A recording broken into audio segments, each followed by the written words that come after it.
talking my ear off. Okay. Let me get over to the Casey Anthony.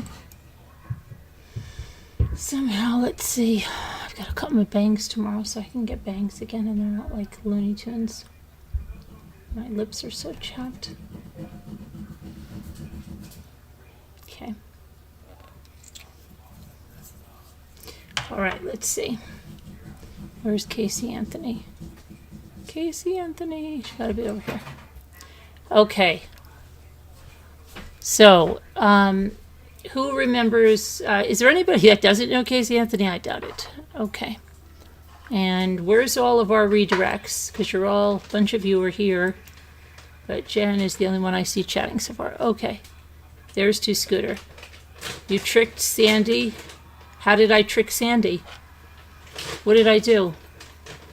Can you hear me, Scooter?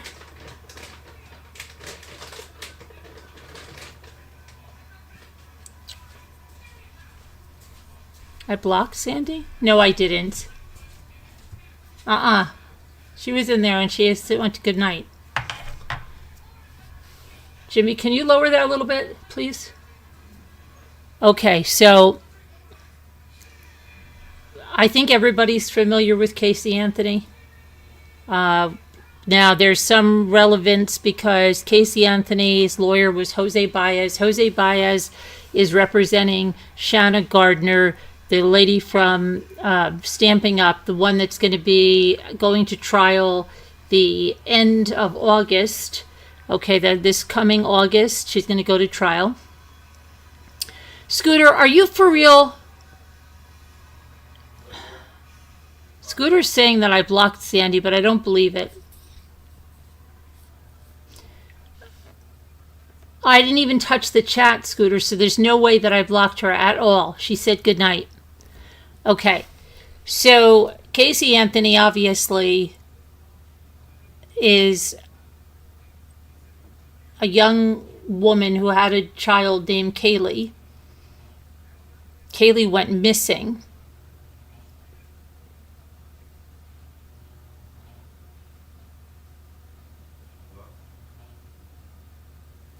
Scooter, I didn't touch the chat. She was in chat and she said goodnight. Oh my gosh. Hold on a minute, please.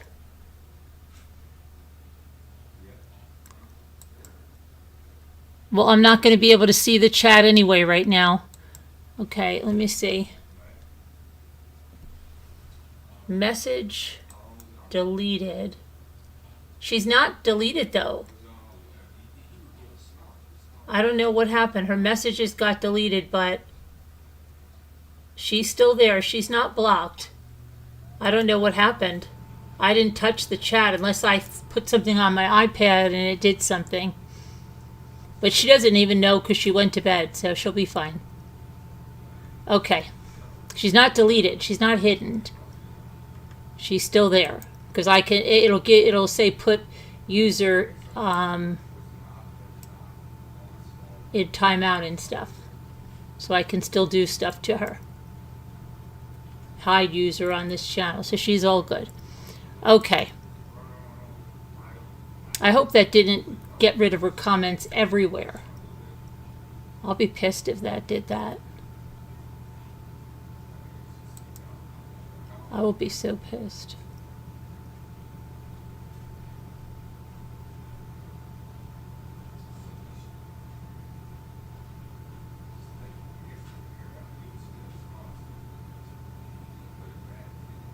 That better not. Would that get rid of it everywhere? That'll be really sucky if that is the case. I don't think so. I think just in that chat, right? All right, we'll worry about that later because people are going to get upset now because we're here for Casey Anthony. Okay, sorry, we'll worry about that later. Nothing we can do about it anyway. All right, I undid whatever it was thing, but okay. But I just hope that like her comments in other lives show. So if you want to go check on that, Scooter. Okay. So anyway, let me pull up my file because I have interviews, audio interviews. I have the police interviews. I have all the stuff. So we're going to go through this. Let me just go through. I have her letters. I have her prison diary. Let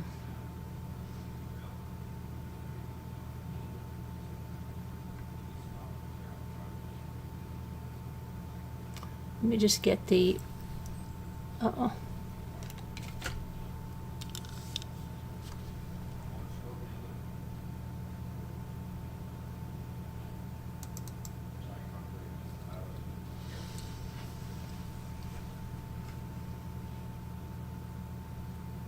Okay, so let's look at this. At 10:30 hours on Thursday, December 11, 2008, I was notified by Commander Joseph Picanzo that the possible skeletal remains, that's when the remains were found. But, okay, hold on a minute. How did they go? Because this is the crime scene. Hold on, we don't want to go to the crime scene yet. Hang on.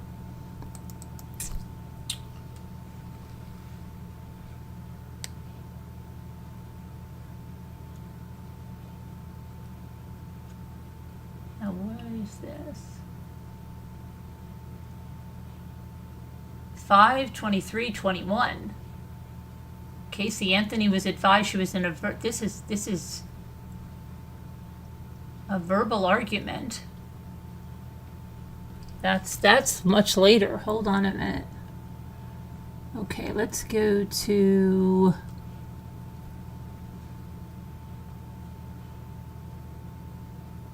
Casey Anthony. Casey Anthony.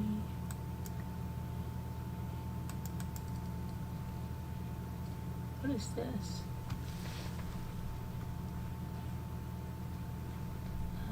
Seizure notes.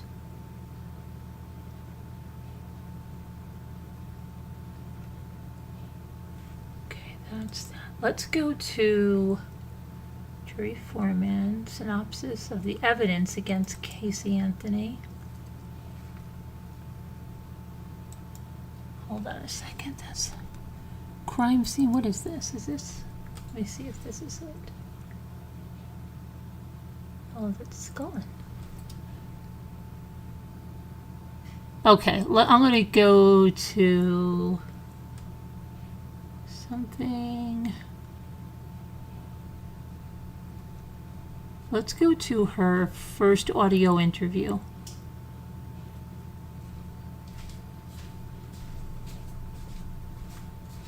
Before we do that, hold on a minute. Hold on a minute. Hold on a minute. Let me get my other thing here.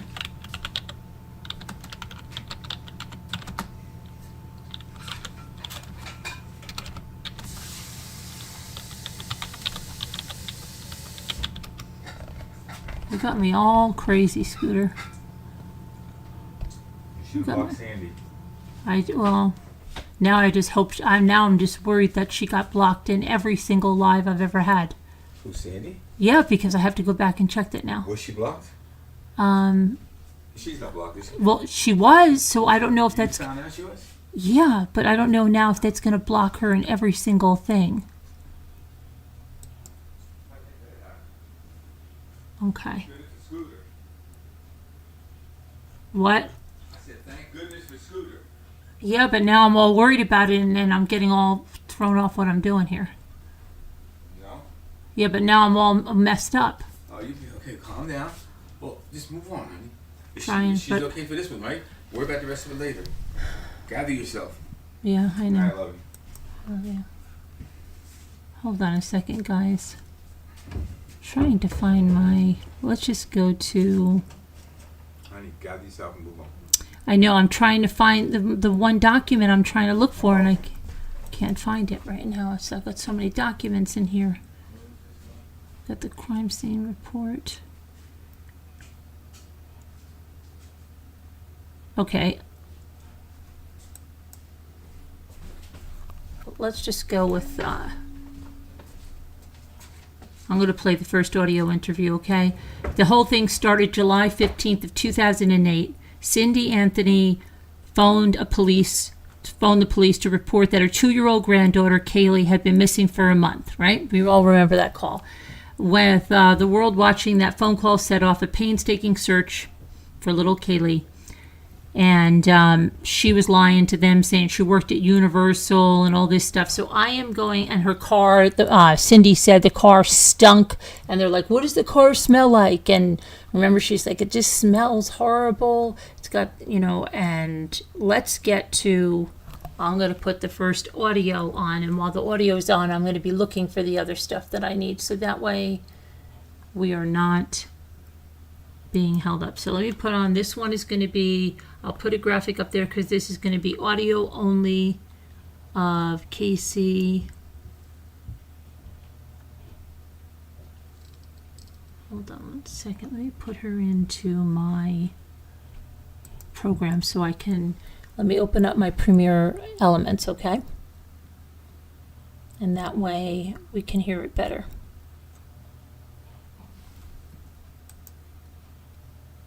Because I can raise the volume.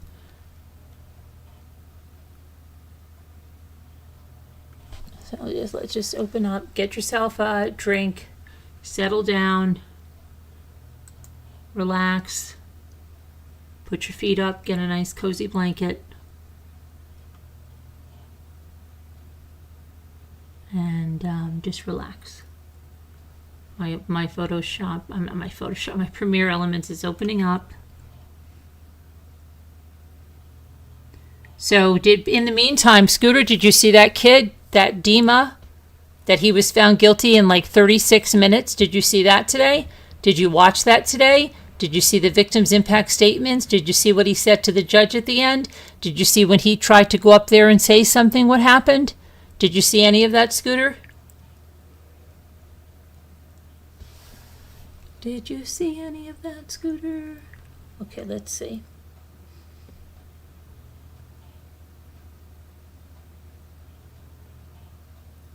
So we're going to add I have to add the media here. Hang on 1 second. Okay, go to Casey Anthony folder. And we are going to grab that, open that. Okay, let's put this into here.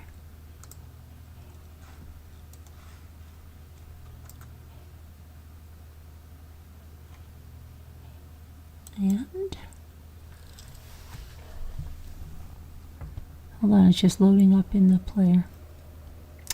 But yeah, he was found guilty in like 37 minutes, and then there's the grandfather wanted to address Dima, and the judge said, no, address me, address the court.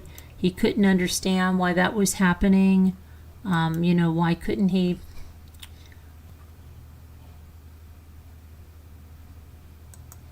do that? But yep, they wouldn't let him do it. Oh shoot, I just did a big mistake here. Hang on a minute. Where's my undo? Okay.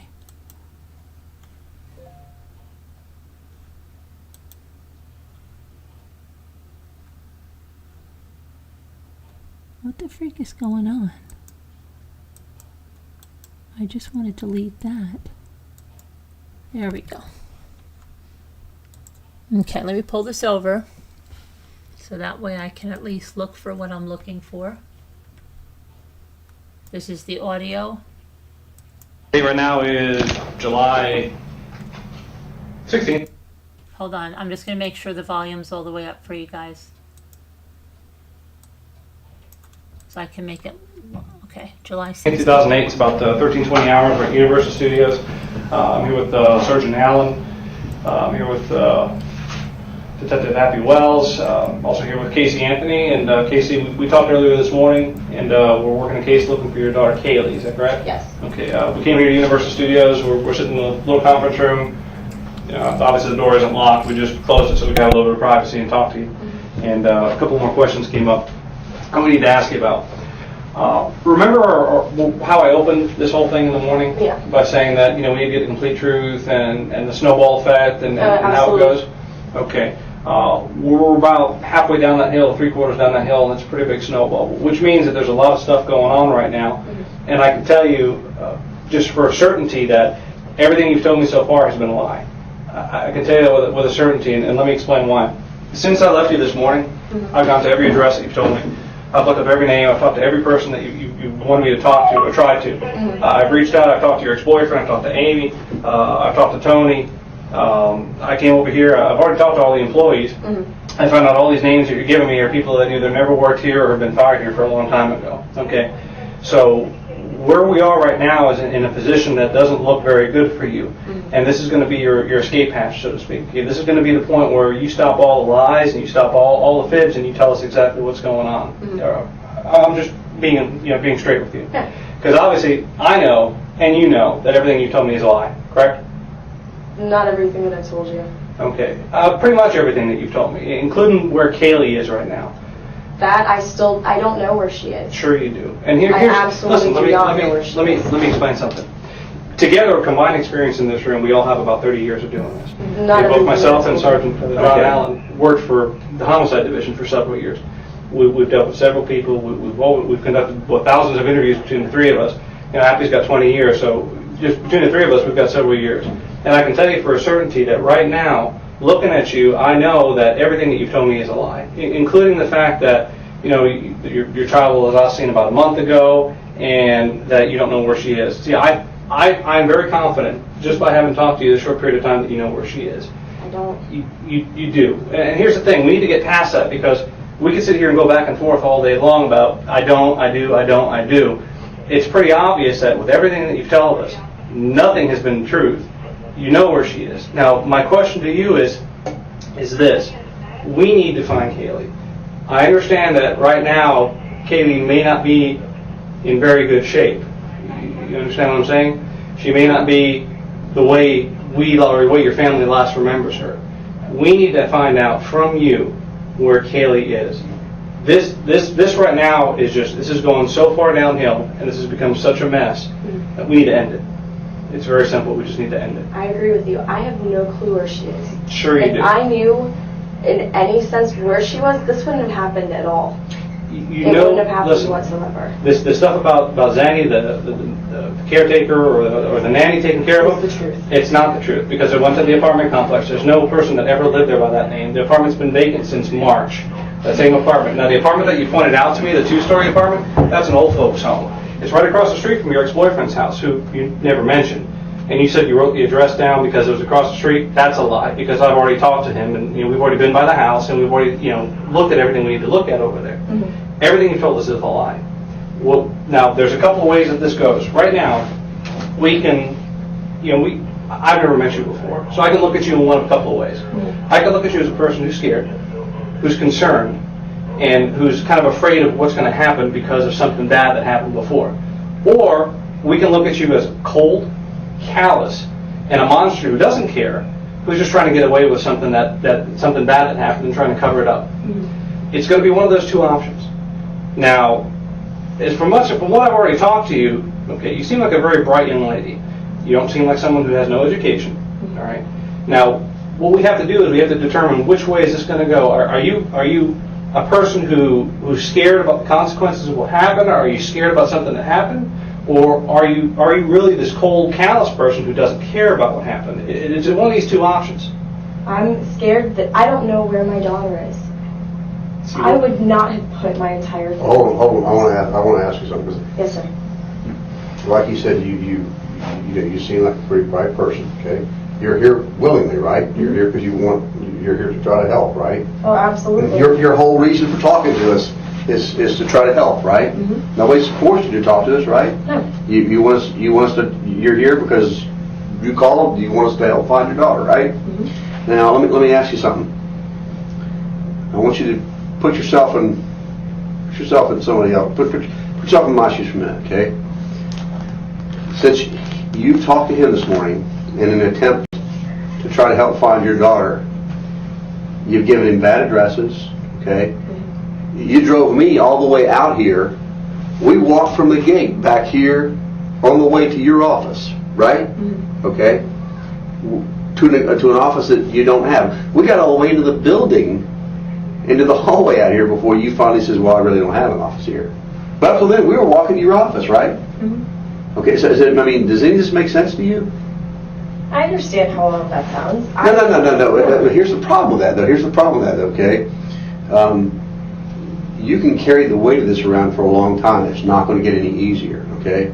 What he's trying to tell you right now, I'm going to tell you, you know, in the amount of time that I've done this, almost 30 years now, okay? I've learned this. People make mistakes. Everybody makes mistakes.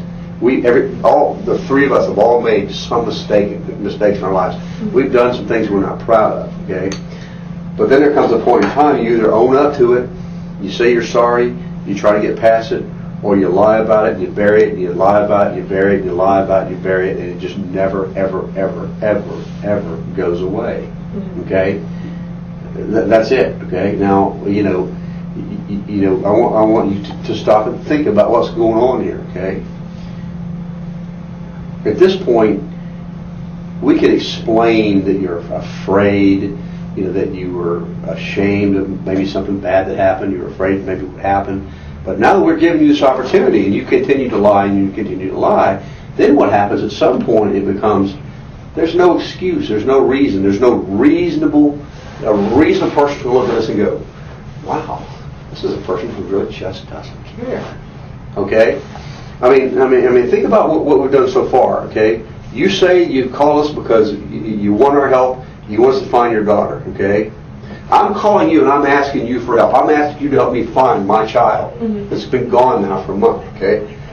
And to help me find the child, what I've done to this point is I've given you a bunch of bad addresses to go look at, addresses that don't exist, okay?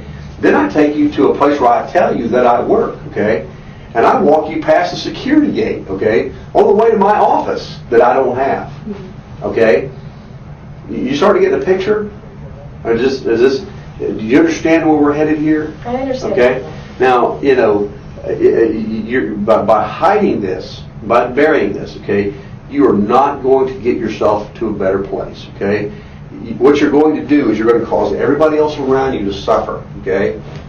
And then at some point, this is going to come out. It always does. It always comes out, okay? Now, your best bet is to try to put this behind you as quickly as you can. Go to your parents and tell them, you know, some horrible accident, whatever happened. Get it out in the open now, okay? Instead of letting them worry, okay? How old are you? 22. At some point, okay, you're going to want to mend things with your family, okay? You let this drag out for another 3 days, another week, another 2 weeks, okay? You make us solve this some other way, and we'll solve it. We always do, okay? Okay? I mean, there's no point in coming forward to say, oh my God, this is what really happened, once we've figured it out, okay? You ever had anybody do anything wrong to you? Everybody hurt you in any way, okay? Let me ask you a question. When somebody's hurt you in the past, and they've come to you and said, I'm sorry, okay? I'm from the bottom of my heart, I'm sorry for what happened. Do you forgive them? Yeah. What about somebody that does something to you and then lies and lies and lies and lies and lies? You forgive them? It's a lot harder too sometimes. A lot harder too? Tell me the last time somebody hurt you over and over and let you suffer for a period of time and then lied about it, and then you caught them, okay? Well, once you caught them, that apology didn't mean a hell of a lot, did it? No. Okay? All right? Right now, your best bet is to just get it out in the open, whatever happened, and tell us now, okay? So we can kind of start getting past this. Try to help you explain, okay? Because keep in mind, you're talking to people. There's nothing you're going to tell any of the three of us that's going to surprise us, okay?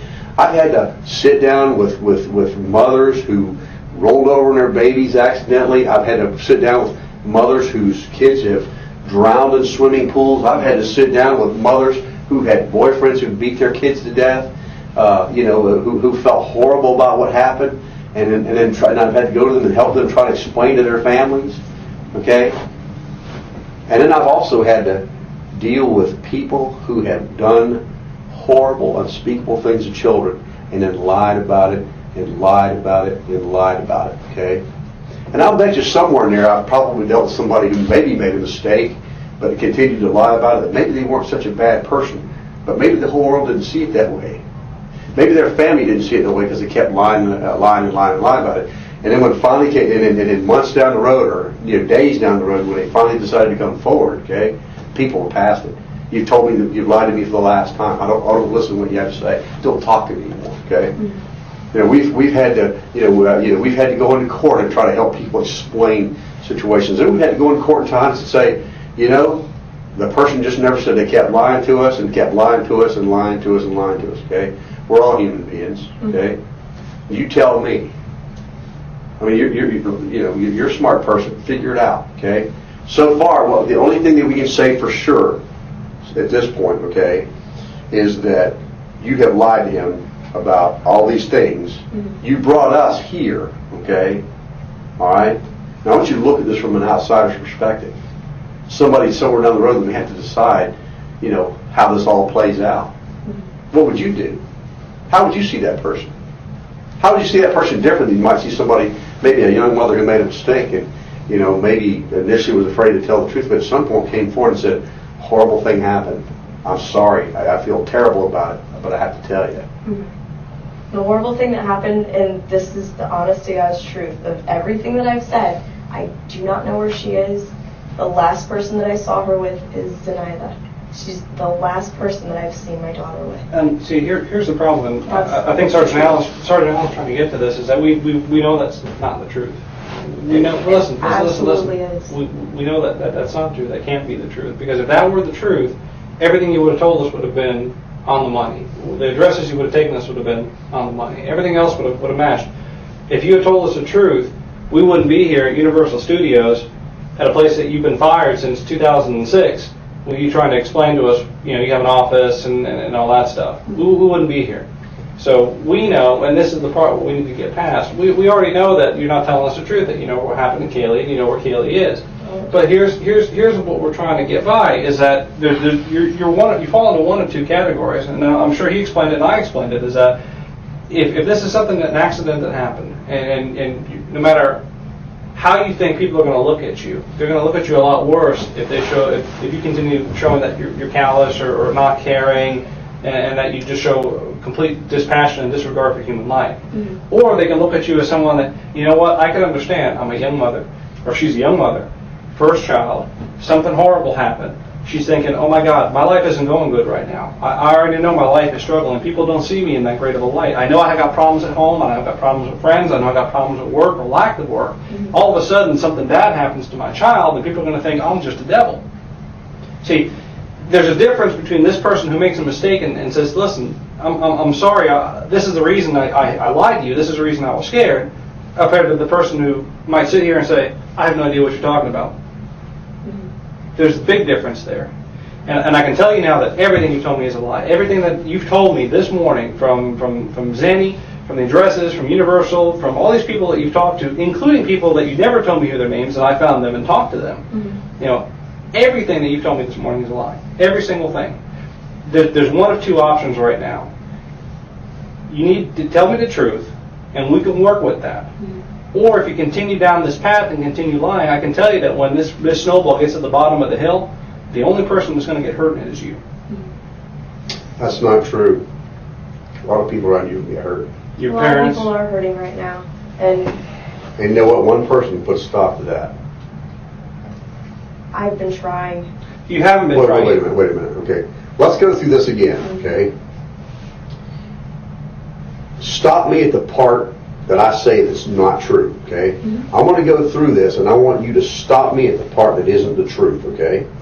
You take your daughter and you drop her off on June the 9th, okay, at a babysitter's house, okay? Now this is a babysitter that lives at this apartment, okay, that's been vacant. I dropped her off at that apartment, okay, at those stairs. Oh, you just walked her, you dropped her off? And walked her to the stairs. That's where I've dropped her off a bunch of other times, besides just that day. Okay, and when you dropped her off, who took her at that point? Zanny did. She took her at that point. You left her in Zanny's care on June the 9th. Okay? So far that's right. Yes. Okay? You first call the police about this when your mother and father, okay, actually you don't call the police to report your daughter, Nelson. What happens is your parents find their car that's been towed from Anscott, and your parents ask you where your daughter is, and you tell your daughter, or your parents, that you haven't seen your daughter for over a month, right? That's true, okay? So I haven't told anything, so far I haven't said anything that's not true, okay? That's true, okay? That's true, sounds reasonable to you, correct? Okay? When the police do get involved, okay, when your parents involve the police in an attempt to locate your child because they're worried, the first thing you do, okay, is you lie to the detective whose job it is to try to find your daughter and get her back into safe hands, okay? You give him all kinds of bad addresses to look at, right? Okay, so far I'm on track, correct? Okay, then you bring us out to Universal where you say you work in an office to try to help find stuff that will help us find your daughter. I'm on track so far, okay?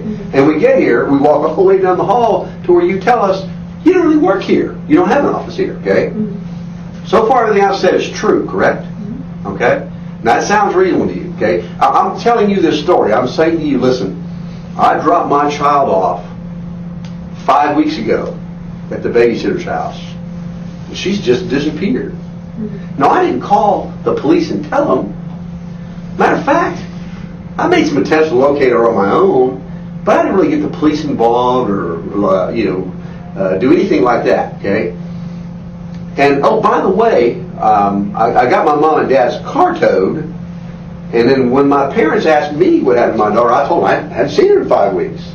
So they called the police, okay? Now what I did is I lied to the police when they got there, okay? I told them a whole bunch of crap that isn't true, gave them a bunch of bad addresses to go look at where I know that my daughter's not there. And I did all this to try to help find my daughter. Makes sense to you, right?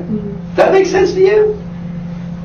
It makes sense to you that I'm trying to help the police find my daughter by giving them a bunch of bad addresses? That makes sense to you? That's what I said, yes. No, I'm asking you. That makes sense to you. My attempt, that part of it, okay, no. My attempt to help him find my child, okay, what I've done to try to help him find my child is I've given him a whole bunch of addresses to go to that are bad addresses. That's what I did to help him try to find my child. That makes sense to you? I took him to the last place that I've seen my daughter. Besides that, I took them to other places that I've Okay, when you brought us here to go look in your office, that was supposed to help us how? Because everything we're doing here is about finding your daughter, okay? So I want you, okay, to explain to me how coming here to go to an office that you don't have, I want you to tell me how that's helping us find your daughter. Because every bit of focus right now, okay, you got 3 people here to try to help you. That's what we're here to try to help you find your daughter, okay? All right? And we came here to look for clues, to look for evidence that will help us find your daughter, okay? Now I want you to tell me how that's helping find your daughter. We're here to come search your office for anything that will help us, okay? And we're here because you brought us here, right? Now I want you to tell me how that's helping us find your daughter. It's not. But everything we're doing is to find your daughter. That's the most important thing to know to you right now, right? Kaylee's been up here. Maybe we could talk to security to see if she's come through the front. I know she's come to the park. She's gone to Disney. She's been at SeaWorld. She's been at other places. Let's go back to It's we're a here. backwards way of No, it's looking. and why do you think it's backwards? It's backwards because you haven't been truthful with us, okay? Because I've been reaching. Well, you've been reaching, huh? I've been reaching to try to figure out a place where she actually is. So once again, okay, because you never did answer my question, you're reaching and helping find her by bringing us here to this office that you don't have. Is helping us find her how? Because what you're doing right now is you're doing everything you can to find your daughter. You have 3 experienced detectives right now whose sole focus is here to help you find your daughter, okay? And we're here because you brought us here, correct? Absolutely. You directed us here because we're going to your office to find evidence that will help us find her, okay? Now that we're here, I want you to tell me how that's helping. What is it we're doing here? What's helping us right now, okay? We've come to an office that doesn't exist. It's not helping. So why'd you do it? Honestly, I wanted to come up and try to talk to security. Maybe pass around a picture of Caylee. I legitimately have not seen my daughter in 5 weeks. I didn't let anything happen to her. except I trusted her with somebody. Somebody that had been taking care of her, that had been taking good care of her. Someone that she was comfortable with, that I was comfortable with. What about Jeff? You said Jeff worked here until about 2 months ago? No, he hasn't worked here for quite a while. 10 months? How long? It's been at least 10 months. Okay. He got fired in 2 years. 2002. He hasn't been an employee here since 2002. And what about the girl? Juliet? Yeah, what about her? She left 2 months ago. That's exactly what she had told me. Juliet She Lewis left never 2 months worked at Universal Studios. I'm sorry. Is the baby's daddy actually dead? It's a good question. What are we going to find? Would your I still have a copy of the obituary at home. I mean, you've told us so many untruths right now. I'm confused. Would your parents be upset if you had given the baby back to the daddy to take back for his grandparents or for his parents to take care of? He passed away last year. We hadn't even talked much before that. So let me ask you this. Is the obituary in your office? No. I think I have a copy of the obituary at home. There's no office, so there's no anything anywhere. We've made that clear already. Right. So if I have a copy of it still, it would be on my computer at home. I'm pretty sure I kept that. I don't think that's something I would have gotten rid of. Zandy has never worked here. How do you explain that? She has an ID. She has an ID with her name on it. Just like you have an ID? I do have an ID somewhere at my house. Both of my parents have seen it. Just Both like of my you have an parents know office? that I've worked here. I used to have an office. Now, just like you have an office? No, I don't have an office now. Okay. And we're here to go to what? To do what? We're here because what? Try and put things together. No, we're here in this building because we put a lot more together than I think you realize we put together. My question to you is, we're in this office because we got here how? To do what? Our purpose in coming here was to do what? Go where? I guess there wasn't a purpose. There wasn't a purpose whatsoever to come up here. So we're wasting time, valuable time, that ought to be spent looking for your daughter. I'm trying to think of places No, where I know she's been. You're not answering my Help. question. Do you want us to help? Yes, You want to help us find your daughter? I do want you to Well, help. then you need to help. Then a good starting point would be to answer the questions, okay? Mm-hmm. If I say to you, we're here because, and then you just ignore that, like as if I never asked it, and go off in some other direction, is that answering the question? No. Okay. All right. Let's go through this again. We're here because. We got here how? To do what? Because I lied. Because I brought you up here. And honestly, I was reaching for No, stop another right avenue. there. I want you to tell me how lying to us is going to help us find your daughter. It's not going to. Huh? It's not going to. Well, then if the main thing you want to do is find your daughter, and you don't think lying to us is going to help us find her, why would you do that? Because I'm scared. And I know I'm running out of options. It's been a month. What are you scared of? I'm scared of not seeing my daughter ever again. Okay, I'm if you're absolutely scared, petrified if you're not seeing scared of her. not seeing your daughter again, okay, I want you to tell me how lying to us is going to solve that problem and help find your daughter quicker. Because if that's what you want, okay, obviously you're doing things to help us find your daughter, right? And I want you to tell me how lying to us is getting to that end. How is lying to us helping find your daughter faster? It isn't. Then why would you do that? But saying I don't know and telling you that I just dropped her off and that was the last time that I've seen her, even starting with that, everybody else is like, well, and what happened after that? You That remember- can't just be it. You remember the phone call you were telling us about? Mm-hmm. Is that true? Yes. Did you actually talk? What day was it you talked to her? Yesterday, You remember what time of day? around noon. It was from a private number. Okay. And what'd she tell you? What'd your daughter say to you? She said, hi, Mommy. And that's it?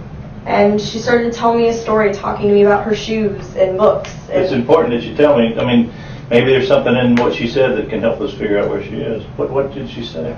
I tried to ask her where she was, and she just kept talking about the book that she's been reading. We have videos of her reading the story, and she's telling me the story. So Like she seemed she's said happy 1,000 and times, she seemed happy seemed and fine. She seemed fine, She seemed happy. perfectly fine. There was nothing in the background. Telling you about a book, telling you seen no sign of any type of stress at all. Not at all. Great, that's wonderful. Let me ask you a question. Your daughter hasn't seen you in over a month, and she's not.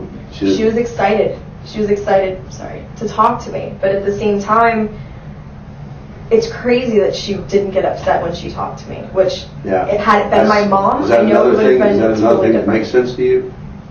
She never gets upset when she talks to me. Whether I haven't seen her for an entire day, or if I had to work late at night and I didn't see her almost an entire day until the The next last time somebody took her and you didn't see her for 5 weeks was when?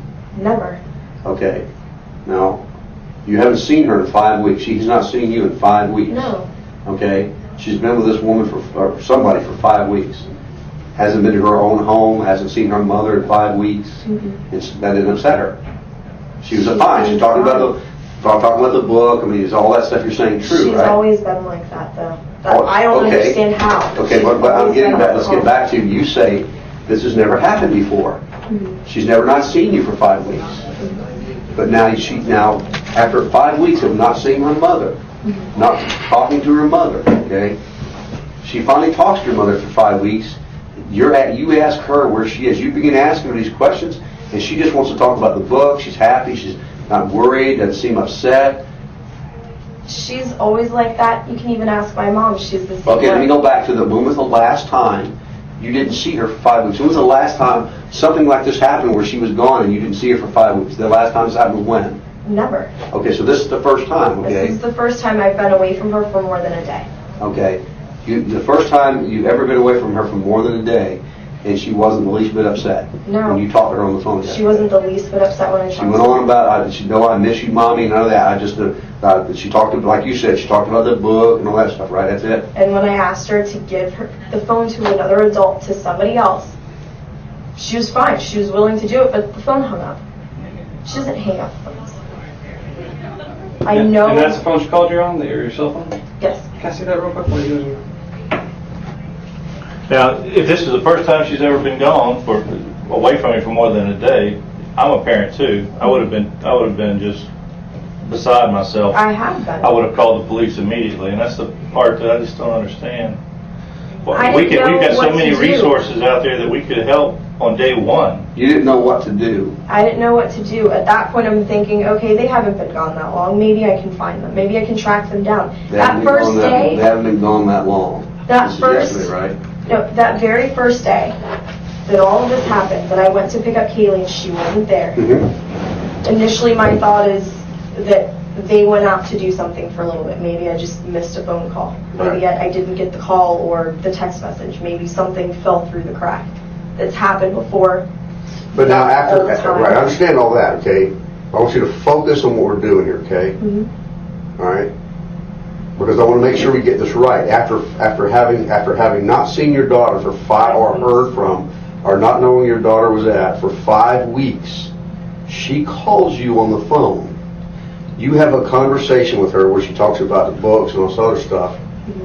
And then you ask her to speak to an adult, and then she hangs up. Or the phone hangs up, okay? Correct? She can't. Well, hold on. Let me finish. Go ahead. Okay. You have this conversation with her after not seeing or hearing from her for 5 weeks. The phone call's terminated. You don't get a chance to talk to an adult, okay? The very next thing you do after that is what? Call the police, because now something really strange has happened, so you must have called the police right after that. Did you call the city police, or do you remember who you called? Which police agency did you call yesterday? I didn't call anybody at noon after I got that phone call. I sat down. You didn't think that was odd? This conversation, you didn't think this? I thought it was extremely odd. But not odd enough to call the police and try to get help. Let me throw something in if you don't mind. Sure. Rick is at the office, and Mick's finishing up the interview, and that was actually Mick calling me. You know Ricardo, right? Obviously, your ex-boyfriend. We brought him down to the office, and he's been talking to a couple of our detectives down there. And he was able to help us because he's telling us something obviously completely different than what you're telling us. And I was just able to tell him that he pulled a surveillance camera from the video across the street at that old folks' home that you drove me by. And we're going to get it enhanced to see if we could actually get some good detail on pictures and faces. But Ricardo was saying that you spent the night with him on the 9th and left on the 10th. And this is being corroborated right now, which again shows that you're continuously lying about the 9th being the day that I Zanny stayed actually picked over him up. at his And- house on the 9th of this month, No, not I know. of last month.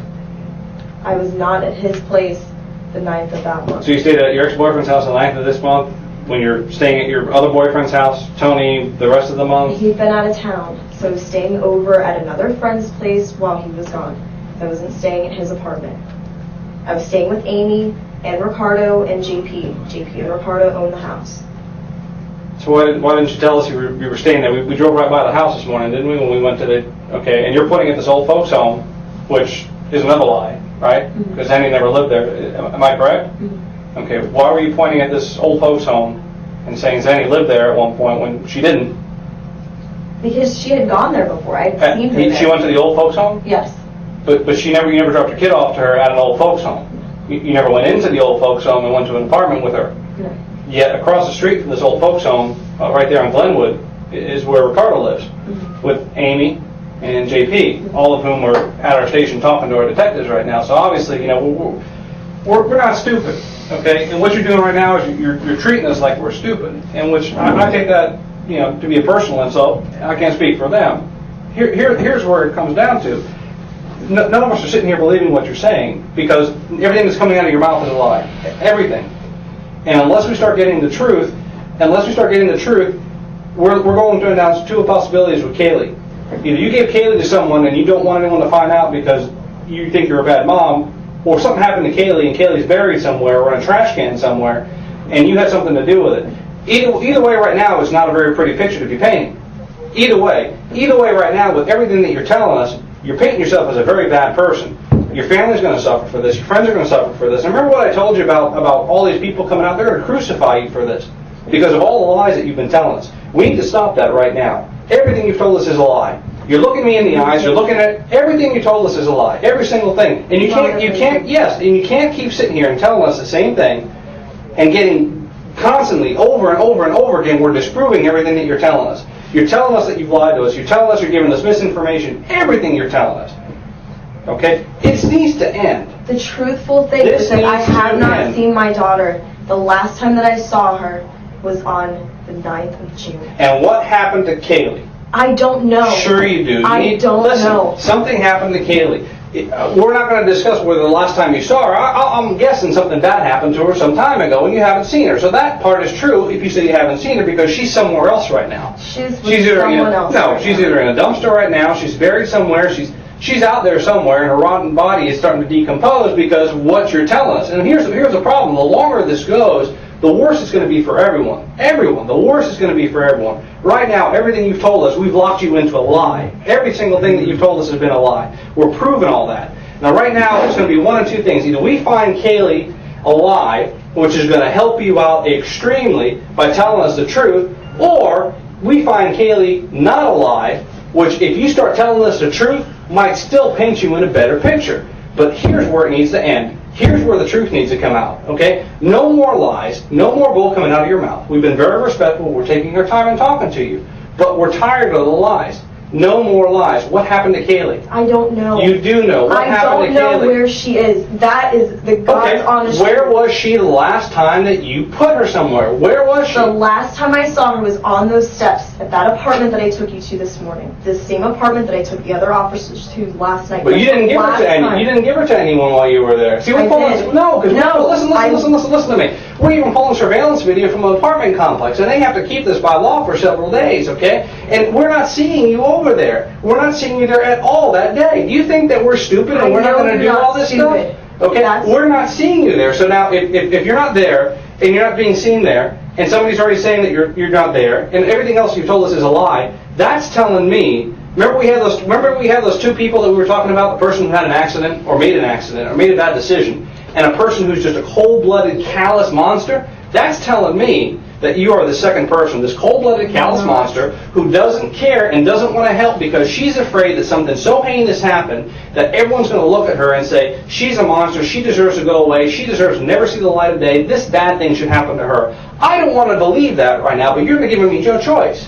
You understand? You're giving me no choice. This is going to be the opportunity that you have right now. No matter how heinous you think that what happened was to Caylee, this is your opportunity to tell us. This is going to be your only opportunity to tell us. Because what's going to happen, we're going to find out. There's not going to be a question, we're going to find out. Okay? We've got so many resources on this right now, just like I told you would happen, that what we're trying to do is prove your story, but everything that we've done is disproving your story. Every single thing.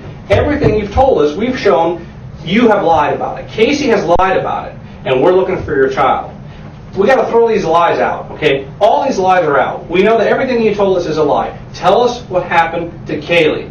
Tell us what happened to Caylee. Dropped off Caylee And that's the last time that I've seen her. I dropped her Where off. did you drop her off? I dropped her off at that apartment. No, you didn't. That's exactly No, where I you dropped didn't. her off. And who'd you drop her off to? With Zenaida. No, you didn't. She's Because the last person. No, that's not true. Did Zenaida give you any money that day? No. I would not have sold my daughter. If I wanted to really just get rid of her, I would have left her with my parents and I would have left. I would have moved out. I would have given my mom custody. What about the baby's daddy's parents? Would you have left them with them too? I haven't talked to them since we were probably 6 or 7 years old, since we were little kids. That was probably the last time You don't I have a saw phone or number talked for to them. No, I do not. I would not have let anything happen to my daughter except I made the mistake of trusting another person with her. That's it. No. Whoa. No, stop. You've made I've stop. made a lot of You've made mistakes a by lot that. more mistakes Yes. by that, because everything that you've told us, every single thing, from the point that you opened your mouth to the police officer this morning to right now, everything has been a lie. We're sitting at Universal Studios because of a lie. We've got all these other people in the station right now talking to us because of a lie. We've got all these other apartment buildings that we've got people that had to go check on because of a lie. Okay? We need to stop this lie. Your mother has called me countless times today, okay? And that's why my phone keeps going off. Countless times, because your mother knows, your father knows, everyone around you knows that you have lied completely and absolutely from the get-go. Everyone knows. Why you're not coming out with it, and why you're not telling us the truth, no one has an answer to. The only person that has an answer to that is you. And this is what we're trying to implore upon you. You need to tell us the truth about what happened to Caylee. It's not that she was with someone and you didn't call. That's not the truth. It is the truth. That's not the truth. You need to tell. Absolutely No, it's not the truth. See, we can't get past that unless you go ahead and tell us There's the nothing truth. to get past because that is the truth. If there was Well, anything else, let's get something would past have this. happened. Let's get past how we got to Universal Studios. Let's get past why you talked to your daughter yesterday on the phone, having no idea where she's at and having not seen her for 5 weeks, and you didn't call anybody. Did you just think that one day she's just going to show up at your house? No, I sat around yesterday trying to figure out what to do. I'm glad that I ended up seeing my mom, that all of that stuff happened. It happened for a reason because You're it's glad you past saw your mom. Let me ask you this. You could have saw your mom 5 weeks ago and said, Mom, I don't know where. You could have called your mom 5 weeks ago. I was What has scared. happened? I saw my mom's reaction right off the bat, and it would have been the same from the get-go. Well, so you're more afraid. So wait a minute. So you're more afraid of your mom's reaction than you are if you ever see your daughter again? No, I'm absolutely petrified. Absolutely petrified. I know my mom will never forgive me. I'm never going to forgive myself. Because there's that chance that I might not see Caylee again, and I don't want to think about Well, that. let me ask you, how, by lying to us and sending us all these wild goose chases. Hold on a minute, okay? I want you to tell me, okay? This is is it that there's some other thing more important in your life right now that No. maybe you just weren't really focused on what you were saying when you told us, so you kind of just accidentally told us you had an office here and we needed to be here because we might find stuff that would help, or did you lie to us purposely, or did you purposely mislead us? Which of those two is it? I purposely misled Okay, so you purposely misled us. This was all an attempt to help find your daughter, right? That makes sense to you, correct? Again, in a backwards sort of way, yes. Backwards sort I'm of coming way. back to places that are familiar to me, that I know are familiar to her. Familiar situations that What did you think? just maybe How old is she? would help. She's almost 3. She's almost 3. What do you think, she's going to take a cab here? I mean, I know how did she's you think not. she's going to get here? Because she's with someone else. If I could find her, She's if I with could someone track else. her down, She's this wouldn't with, be happening. okay, hold on a second. Let's put this together to where it makes sense, okay? She's with someone else who's hid her from you for 5 weeks. Yes. Who let her call you on the phone yesterday, but then hung up. But you brought us here today because she might be here. She could be anywhere. Well, that's true, but why here? Why would it? Well, let me ask you this, okay? Why would a person who has hid your daughter from you for 5 weeks, okay, bring her to the building that you used to work at? I mean, did you think we'd walk in there, she'd be sitting in the lobby, or? Okay, well, you brought us here to find her, right? Because you thought maybe in some weird sort of, I think what you said, a backwards way, that we find her here, that this would help. So I'm asking Maybe you. she's been here within the last 5 weeks. Maybe they have something from up front, her coming through the turnstiles. I don't know. So you think that this person who's hid her from you for 5 weeks, okay, that had her call you on the phone yesterday and tell you about this book she was reading, then hung up, would bring her to Universal Studios, and in this office in particular? Not in this office. Well, Coming this to is this where you brought office. us. You didn't take us to the turnstiles, did you? You brought us here, right? You're right. Okay. Now, when you told him about these other places that were wrong earlier today, that was also an attempt to help us find her, right? These were other places that I've gone to and either seen Caylee or I know that her nanny has been to. And you were completely truthful with them about all Yes. of them. I was completely truthful about those places that we've been to. I've been to those steps. That's where I've dropped. No, I'm not talking about the steps. Okay, what about I'm these talking other? about the other places. The other houses, I know. The old it's folks' been- home? Not the old folks' home. Oh, so that was not really all the way true. I know Zanny has been to the old folks' home. Yeah, I've but never. you pointed at the third floor window and you said, well, that's what's her name's bedroom, and Zanny's bedroom is right below, is on the other side. That's what you told me. So that was a lie. That was a lie. And that was going to help find her how? Telling a line about that bedroom and where Zandy's bedroom is, that was going to help find her how? Huh? It's not helping. But then why would you do it? Because that's what we're here for, right? Find her. I don't know what else to do anymore. If I knew where she was, if something let me would have ask you happened, this. I would have admitted that a Do you long think? time Do you ago. think? Do you believe thinking up more lies to tell us will help us? Is your daughter in a better place? No, she's not. Are you worried about her? I'm absolutely petrified.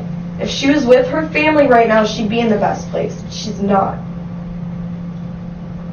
She's with someone that I absolutely do not trust, and that I'm absolutely scared that That you don't trust yet was babysitting your daughter for a year. I and a don't half. trust her now because of what happened. What point did you stop trusting her? The moment that her phone was cut off and I couldn't get in contact with my daughter. So you thought then, man, something ain't right. Something's wrong. And when you started thinking that something was wrong, which police agency did you call first? Us or the city police, or who did you call first? Who did you go to for help first to help try to find her? No one. Oh, no, okay, all right. Okay. Well, I'm glad we got that straightened out. I can't think of anything else that I can say that's going to convince you on how to do the right thing. Let me talk to you outside about the surveillance station, maybe, but I have to sit here with her for a little bit. I'm going to leave that on if you want to turn it off up so. Want some water or something? No, I'm fine. No, you good? My one goal is, regardless of how it happens, like I said, I don't care. I will lie, I will steal, I'll do whatever I can to find my daughter. Well, I put that in my statement, and I mean that with all of my heart. I know, but we don't want you to lie because No. we work off of truth. I know that. And we want to find your daughter as much as you do. And I don't think you're a monster or anything like that. I think you might have some pressures in your life. Who exerts the most pressure on you? Like my parents used to do me. My mom does. Absolutely. Does she not think you care for your daughter good enough, or? It's It's rough being you're single mom. living Gotta at be home with rough. my parents. Got to be rough. You'll never live up to your mother's expectations, right? At least not right now. Right. But that in no way means that I would ever do anything or let any harm come to that child. She's the one thing in this world that I love more than anything. And I understand that, and I believe it. I see the tears in your eyes. Okay. My concern is I know from my years of experience, I know what young adults and young moms and dads can do when parents exert too much pressure on them. They don't live up to their standards. They don't. So, not that you would hurt your child, but you might, because if your parent just constantly talks down on you, makes you feel like crap, you're not good It's enough. not constant. I've brought that on myself. The stuff that she says, the thing that she said, she's been right about everything. What kind of things does she say? She told me that I took advantage of her, and she's right, because And I how? had for a very long time. How did you take advantage of her? By using credit cards. When I had my own money, I still used some of her money. I went and bought material things for nothing. Right. Whether it was things for myself, went out to eat, Right. spent a little bit of time with friends, or went and took Caylee shopping. For whatever Yeah. reason, I was extremely selfish. Right. I was extremely selfish for a few years, quite a few years. What about, I don't know anything about this. Like I told you before, I was just sitting at my desk and he said, hey, come on. Something about a car at Amscott. My car ran out of gas. I was driving actually to Your different car? places. My car, yes. Okay. Car that I bought for my brother 3 years ago. Okay. Sucks because I ran out of gas. My gas gauge is obviously reading wrong. The sensor could be wrong. Right. It showed I had half a tank of gas and it was empty. When did it run out of gas? But before or after your baby was missing? I was definitely after. Yeah. I was definitely after. And it was ran out of gas in the after. parking lot of that check cashing store? No, it was right at the corner of Goldenrod and 50. As you can turn, you get in that merging lane where Sam's is and the Amscott. Right. As you're going to get on to Goldenrod from 50, that's where my car stalled, right there. So I had to get out. 2 guys helped me push it into that parking lot. Okay. And I left 2 notes on the car, even saying I was going to come back and put gas in it. Why is your mother saying that's her car? Or is she? Is that what I It's heard? still in my parents' name. It was Oh. my brother's car. He ended up, that was the car they bought my brother in high school. Okay, so they bought, He bought the car, he paid off the car. And he then sold it to he you? sold it to me, yes. but not officially with No, the title transfer? my parents kept the title, whether for insurance purposes or whatever else. They still kept it in their name. Oh, okay. So the fact that it was at the check cashing place is just coincidental because you ran out of gas. Because I ran out It's of not gas. like you It went wasn't there on to purpose. cash a check. You No, I didn't go go in there the to cash store. a check. No, I didn't go into the store. Right. I wasn't abandoning my car. Right, It just happened circumstantially. I ran out of gas. right. I had to call my boyfriend Tony to come and pick me up.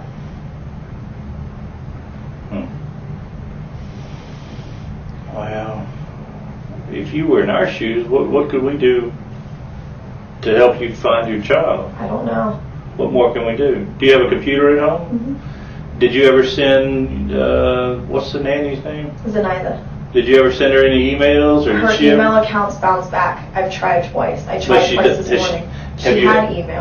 Even when y'all were in good times, would she send emails back and forth? On occasion, we would talk Okay. online, not usually through email. So we might be able to track her. We might be able to track her. If I check my logs, we could probably find her through instant messaging. Even. What would be great is if we could have our forensic computer guy Mhm. take your computer with your permission and search it, and he can probably track her by her AOL or whatever account, and maybe see, because she's going to set up another account somewhere wherever she Oh, goes. yeah. She's gonna Would that set be up something you'd another be account. willing to do? I'm okay with that. Yeah. As I know that I have documentation on my computer somewhere. I have Okay. to. Well, he can find it. What he does, he makes a copy of what's on your computer, so you don't lose anything on your Yeah. computer, That way you can just pull it. and then he And can go search through through it, everything. and maybe there's some clues there as far as where this lady has gotten off to. And when she was watching your baby, she for the year and a half, Almost 2 years. almost 2 years, was she always in that same building? She'd been at a house over in Andover Lakes for a while. That was one of the main places. Was it she her house, or was it the one she was No, sharing? it was a friend's house. So it probably wasn't in her name? No, it was not. Is that one of the addresses Yuri had? No. Do you We know never that went to address? house. I do not know the address. Andover Lakes, where's that? Off of Dean and Crayford. Okay, that's out by, there's a McDonald's out that way? Yeah. What's the name of the Do you remember how to get to that house? So we could get the address, maybe do a title search, or? But she was probably just renting a room, or? I think she was just running a room there for a while. She had a couple of the roommates. I know the house wasn't in any of their names. I think they were just running through. Did you know any of those roommates? I have names. I have 2 names for them, but nothing. Have you given them to Yuri? Yes. Okay, what were those names? Raquel Farrell and Jennifer Rosa. Okay. You had any contact with them? No. Have any way of getting a hold of them, cell phone I never number? really talked to them much anyway. I think I probably saw them maybe a handful of times. Right. Their schedules were completely opposite of mine. They were never really anybody that I met besides just in passing. Even with the boyfriend that Zenaida had last year, I saw Right. him maybe twice. Right. They only dated a couple months. It was never anything serious. she never had him around Caylee or the other children she had babysat, so it was never an uncomfortable situation. But this is so heart-wrenching because there was never a sign, never a single sign that this was going to happen. Right. Do you know where she was from? With a name like Zoraida or whatever? Zenaida. She's mixed. She's Puerto Rican and her father's black. She's from New York. From what I've been told, that's where she was born. She lived in Miami. She went to U of F. And you said you went to Colonial High School. Did you go to college afterwards? Valencia. Valencia? How many years at Valencia? About a year and a half. I got my event planning certificate. Yeah. Oh, and that's when you got hired on here at... Well, I got that outside of all of this. I just wanted to do event planning, period. And working occasional events even before actually coming to the event department, even part-time or as a seasonal employee. It was just something I always wanted to do anyway. Right. So. When you were growing up, you take any medicines or anything? No. Your baby take any medicines? Didn't she need any medicine? Not at all. She's good health? She's had one cold and it lasted 2 days her entire life. Yeah? Wow. She's been extremely healthy.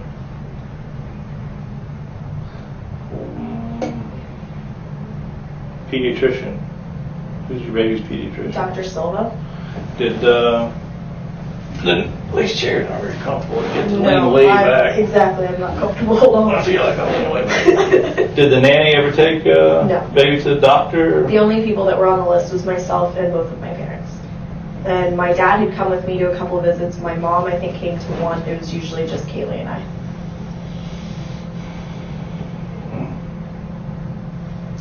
Favorite places to go? I guess Universal was one of them. Well, as a theatrical thing, of course, but she liked J. Blanchard Park, going to Lake Underhill and walking around the lake. Whereabouts in the park did she like the best? The playgrounds. She liked to just attempt to run around Lake Underhill.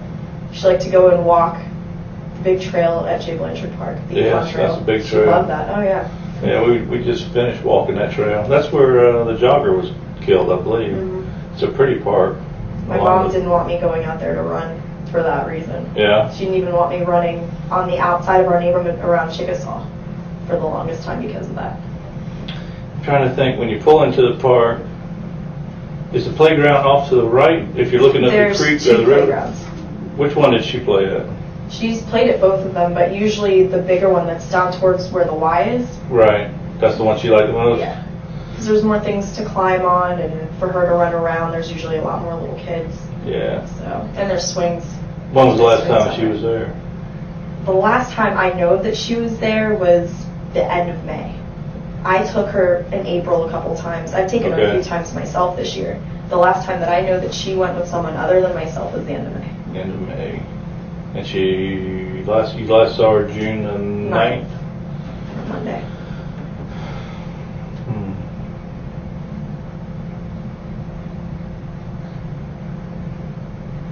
Do you remember what y'all did on June the 8th?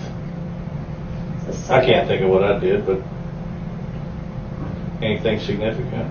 I think I might have been at Tony's. I think my mom took Caylee up to see her parents in Mount Dora. She either took her up there that Saturday or that Sunday.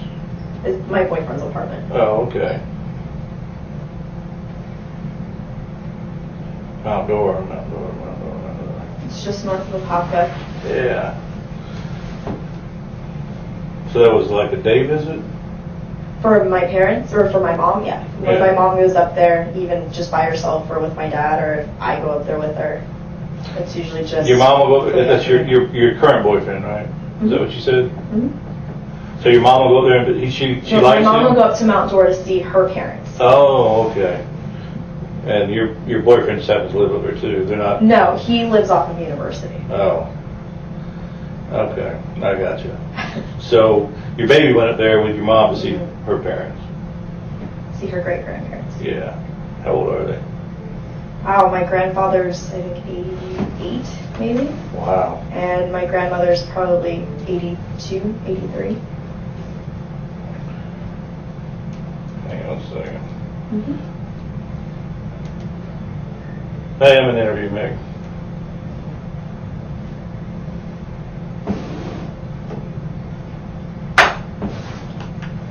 That's my partner. He's going on a cruise to Bahamas, I think. Nice. Was that 3 day, 4 night, or Usually. 4 day, 3 night, or something like that? That'd be nice. Yeah, I guess, but I don't like boats. So, man, I just don't know everything that was asked of you, and I just don't know. You're our biggest help. You're going to be our biggest help in solving this. I have nothing to go off of. That's the problem. I have perspective ideas of maybe where she could go, but at Tell the me. same time, she could have gone back up to New York. She could have gone up to Jacksonville, where we have a friend. Could have gone down to Miami, where her mom and her sister live now. She could have gone anywhere. Did she have any children? No. And we're talking about the babysitter, right? She didn't have any children? No. Could she have children? I'm- Is it something that she could have done? I'm pretty sure that she could. That was never anything that came up, but I mean, Did she ever, really when you sure she look would've back, told me. did she ever make any funny, like, I love this child, I wish you were mine, or anything like that? Or never that I had witnessed or anybody else had ever told me. She used to just say how much she loved Caylee and that she was such a good kid. And, she was very, very proud of how she was being raised. Right. It was always good praise, but more of things that I've heard from other friends. Nothing that sounded out of the ordinary, that it was ever strange or weird. Right. But then this just happened. And she was nonchalant with me the morning of. Everything was... This just happened. And when you would call, like you would drop baby off in the morning or for the day, or was it because you had to go to work and she was watching? Mm-hmm. Would you call during the day? Call her up during the day? Oh, I would too? always call and check on Caylee or send a text message, or if I was online, just to make sure that everything was okay, or she would occasionally call me. Just Can to you let get me talk online to here at Caylee. work? Can you send text messages from work? I usually just use my phone. Oh, okay. I usually use my computer, instant message from, anywhere else where I have access. Well, once again, I mean, that phone, I'm not an electronic geek, but I mean, the phone might have some valuable clues in there that can help us try to track down maybe The that. bad thing is it only saves 20 calls at a time. And text messages, it only saves the messages that I receive. It doesn't show anything that I send. That's why I pulled up a list of stuff for them. Is that a Boost phone? No, What it's is a it? Nokia. It's an AT&T phone. It's probably one of the cheapest, crappiest, simplest phones. But you could possibly get. the phone company, your service will have your telephones itemized for everyone Yeah, you I have made, everything, right? but- Incoming and outgoing, right? Incoming and outgoing. The thing is, Do you have those itemized bills for? I printed off the ones for July. Did you give them to Yuri? Mm-hmm. Okay. We did last night. Actually, I put them on a zip drive form. I gave him my zip drive that has pictures, Okay. and it has 2 different Word documents. One that has my text messages, one they were sent to what number, Mhm. and ones that I received. It didn't show the actual message itself, but it at least showed text message sent at this time to such and such number. Right. Same thing with the phone list. I just need to go back on the Singular website and find the other months. Right. As I know, she's had at least 3 different phone numbers in the last almost 4 years that I've met her. Mm-hmm. And I know that she was on 2 different phone plans. at And she's lived different in times. 2 different places since. Well, did you know of? She's lived in a Since couple she's been different watching places. your child? No, she's lived just in Orlando since I've met her. But she had just In the Andover Lakes. Was she watching your baby there? Yeah. And then in the whatever this other place is, or. There was another apartment that she had been in probably right about the time that I met her. Mm-hmm. It's Alafaya Club Apartments. Does Yuri know all that? Mhm. Althea Club apartment. So she's. She'd only lived there for a few months. I think Caylee probably was only there maybe once or twice. Did she live in the apartment that you dropped her off at the steps? Was that one of the ones she lived in, or was that? That was one of the places where we had met up a couple different times. I actually have a couple friends that live in that complex, so does she. Okay. A good friend of mine from high school still lives there. He has a 1-bedroom apartment Do you know right around the who? Do you corner. know who her friends were in there, where they lived, or names, or anything I like do that? not. She used to talk about people all the time, but would never use specific names or really go into any detail about anything. And again, it never seemed weird. Some people are just very particular about giving out details or specific Right. details about other people. So I understood all of that, but looking back at stuff now, the privacy, the way she was a little bit changing phones, and it didn't seem right whatsoever. Right. So looking back at any place that I know that she had ever gone to, or that again would seem familiar for me, that maybe I've gone to meet her, to drop off Caylee or to pick up Caylee for whatever reason, we'd find neutral places sometimes, Right. or I'd go and pick her up at a grocery store if that's where they were, to try to make it a little bit easier. If we found a nanny today and we found your baby, what's the next biggest hurdle for you in your life as far as who's it? Maybe explaining something to somebody, or what's the next biggest concern? I know your major concern now is finding your baby. Honestly, that's all I care about at this point, and I'll take that necessary step with whatever, with, you know. Who would that be? I mean, who's going to be the next hurdle in your life as far as trying to explain that, no, I'm not a neglectful mother, I'm not, is it going to be your mom? No, it's going to be saying that and proving that to myself every day. My mom flat out told me yesterday she will never be able to forgive me, and I even told her I'm never going to be able to forgive myself. Every day I've been beating myself up about this. Every single day. Right. Not knowing where to go, what to do, running in circles, literally. Because that's all I can do at this point. Right. Even if I would have had my car in the perfect condition, under perfect conditions, it wouldn't have mattered. Where would I have gone? Just driven around for nothing? That's what it feels like. Not knowing where to go, what to do. How about go to the police if you haven't seen your kid? Not knowing where to go, what to do. Wow, okay. Yeah, I just, I would hope this would never happen to you again, but I think if it ever happened I would never again, let this happen again. the very first phone call should be to the police. Absolutely be to the Because we police. have so many resources. I wouldn't hesitate to talk to my parents this time if Right. something happened. I mean, I learned the biggest lesson from all this. I made the greatest mistake that I ever could have made as a parent, and I even, told Yuri that this morning, and he said he couldn't disagree. Right. You all right? No, I'm just going to stand up and stretch my leg. Well, I know you've been in here a long time. Appreciate you talking to us and whatnot. I mean, I'm sorry I've given you guys the runaround. we're not trying to be big scary guys. We're just trying to get. We're just trying to make sure we get accurate information so we have something to work off of. I understand that. I just wish I honestly had more things to help with. We've talked about going through my computer, maybe trying to find past conversations through Instant Messenger or through emails, something. Okay. I'll offer up my computer in a heartbeat.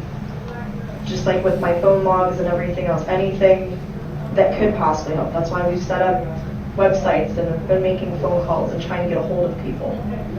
I had such a limited number of people that I was actually trusting at that point, thinking maybe they could help, maybe they'd have some insight. I didn't want to involve a bunch of people that maybe didn't know the situation.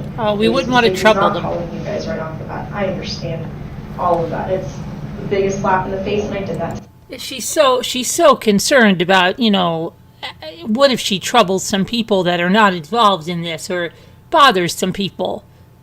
She'd rather err on this side of caution with that rather than, overstep her bounds if it's to find her daughter. She just wants to be very polite and demure and just not bother anybody, right? Don't want to hurt anybody. Don't want to get anybody involved that shouldn't be involved.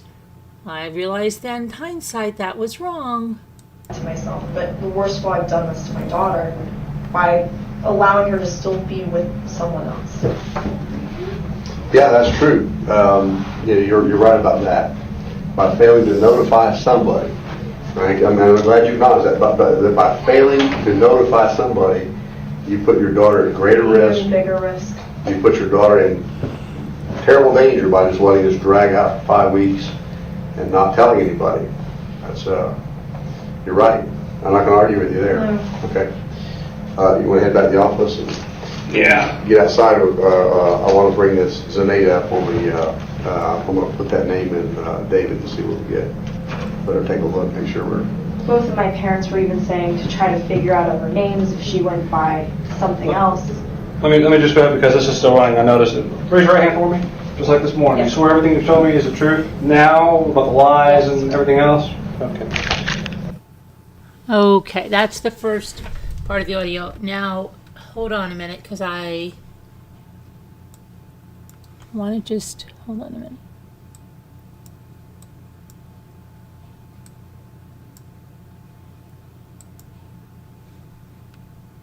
My daughter has been taken. She has been missing for a month. Her mother finally admitted that she's been missing. Hold on. The heck is... The guy that my daughter's been looking for. I told you my daughter was missing for a month. I just found her today, but I can't find my granddaughter. And she just admitted to me that she's been trying to find her herself. There's something wrong. I found my daughter's car today, and it smells like there's been a dead body in the damn car. Okay, what is the 3-year-old's name? Caylee, Caylee, Anthony. Caylee Anthony? Yes, Okay, is she white, black, or Hispanic? she's white. How long has she been missing for? I have not seen her since the 7th of June. What is her date of birth? 8/9/2000. Oh God, she's 3. She's 2005. George Kaylee's missing. Kaylee's missing. Kaylee's missing. He took her a month ago. She's been missing for a month. Is your daughter there? Yes. Can I speak with her? Hello. Hello? Yes. Hi. What can you tell me what's going on a little bit? I'm sorry. Can you tell me a little bit what's going on? My daughter's been missing for the last 31 days. And you know who has her? I know who has her. I've tried to contact her. I actually received a phone call today, now from a number that is no longer in service. I did get to speak to my daughter for about a minute. Okay, did you guys call and report a vehicle stolen? Yes, my mom did. Yep. Okay, so there's been a vehicle stolen too? No, this was my vehicle. What vehicle was stolen? It's a 98 Pontiac Sunfire. Okay, I have deputies on the way to you right now for that. But now your 3-year-old, okay, your 3-year-old daughter is missing. Caylee Anthony, Yes. white female, Anthony. Yes.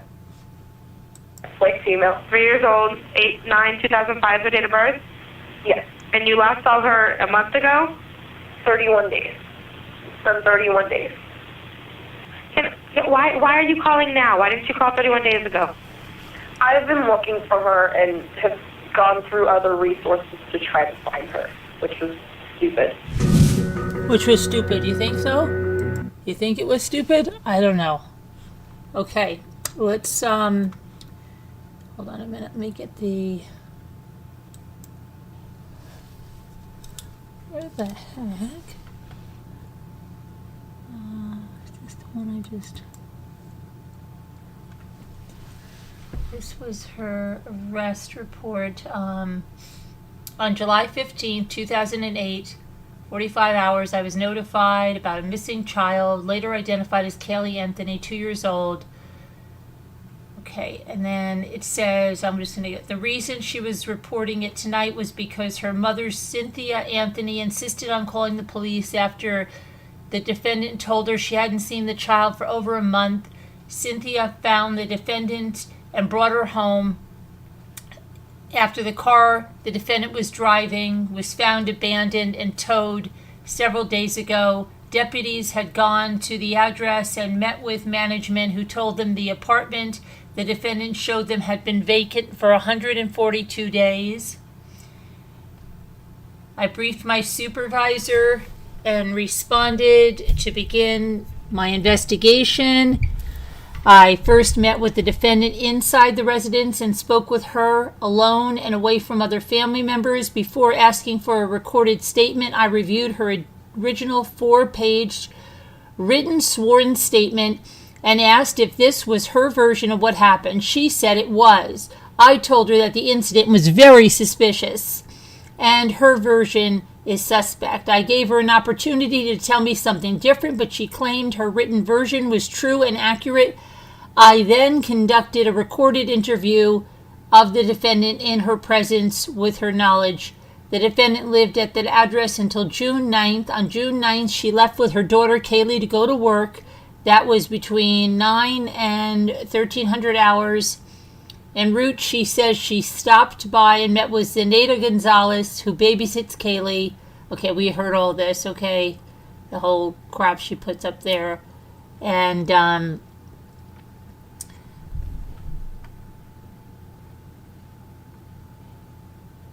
then let's see if we get to where she says, oh, well, here she says, this is what we just heard, okay? She said that she worked at Universal once there. I explained to the security officer she was a current employee and lost her ID. When the security guard, Steve, asked who her supervisor was, she told him it was Tom Manley. When no Tom Manley worked there, she had no answer.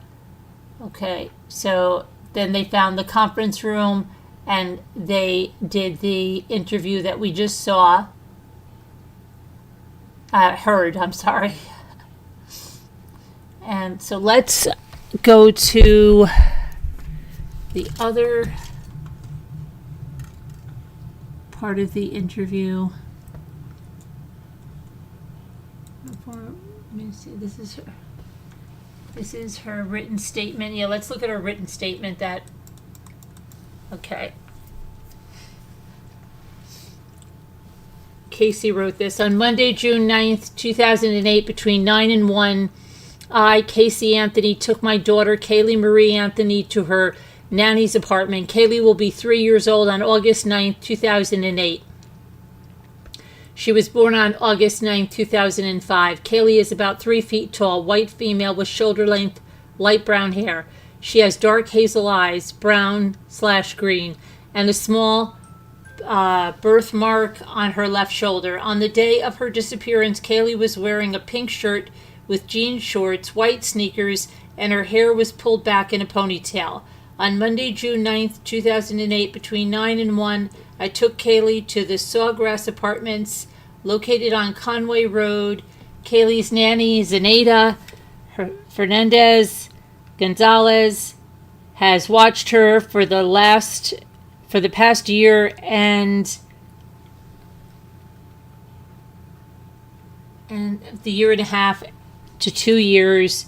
Zenaida is 25 years old and is from New York.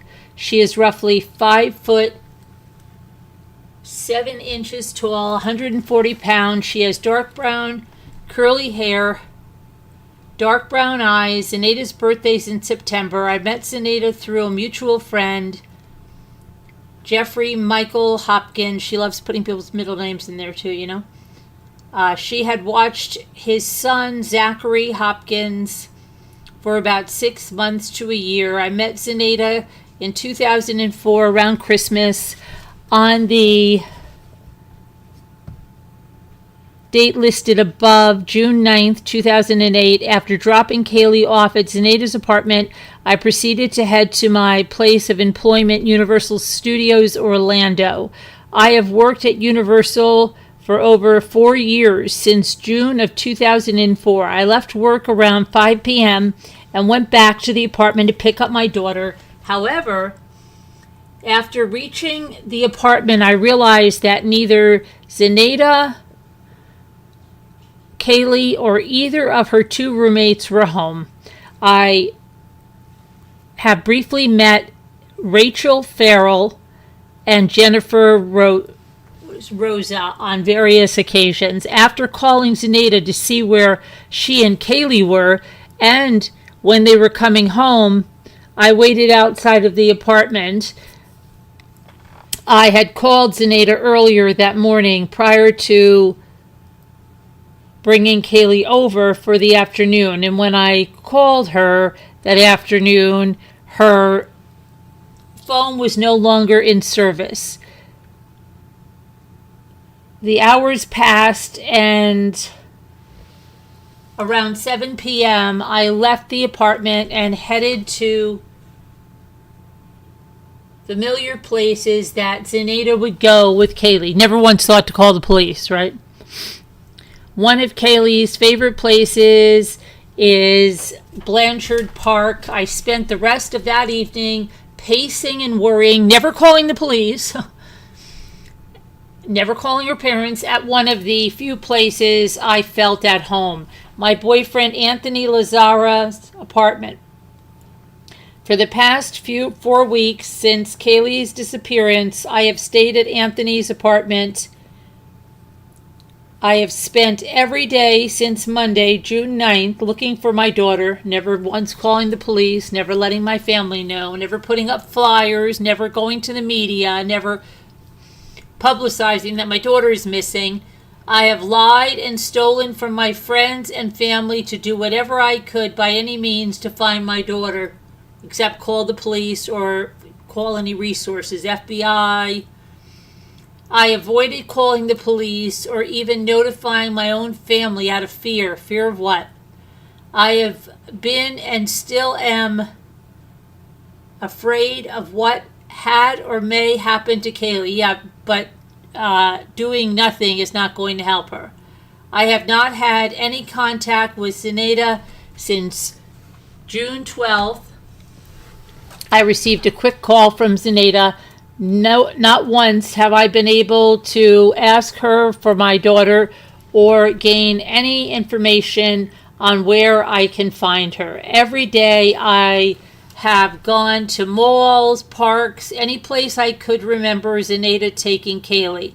I have gone out and tried to find any information about Caylee or Zenaida, whether by going to a something bar or restaurant.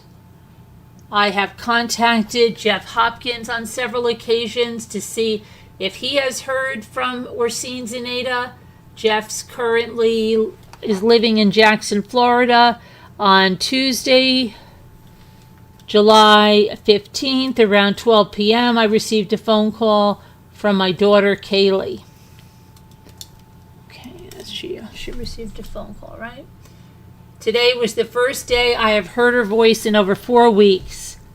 I'm afraid of what Caylee is going through.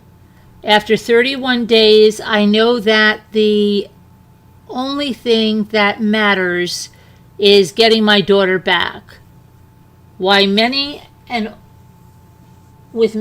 all attempts to contact Zenaida are within the one short conversation on June 12th, I was never able to check the status or well-being of my daughter. Zenaida never made an attempt to explain why Caylee is no longer in Orlando or if she is ever going to bring her home. Okay, that was her statement. Now, let me pull this over. Hold on a sec. And I'm going to put the other part of the interview. Part 2.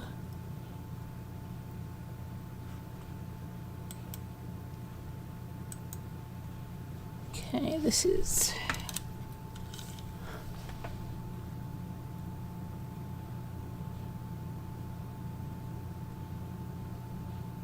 Hold on a minute. That is... Where the heck is part 2?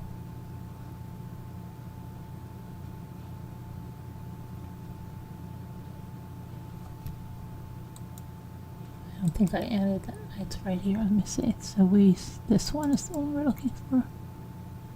Okay.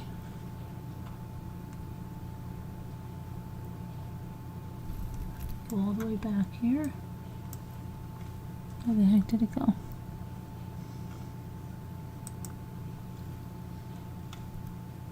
What's going on here?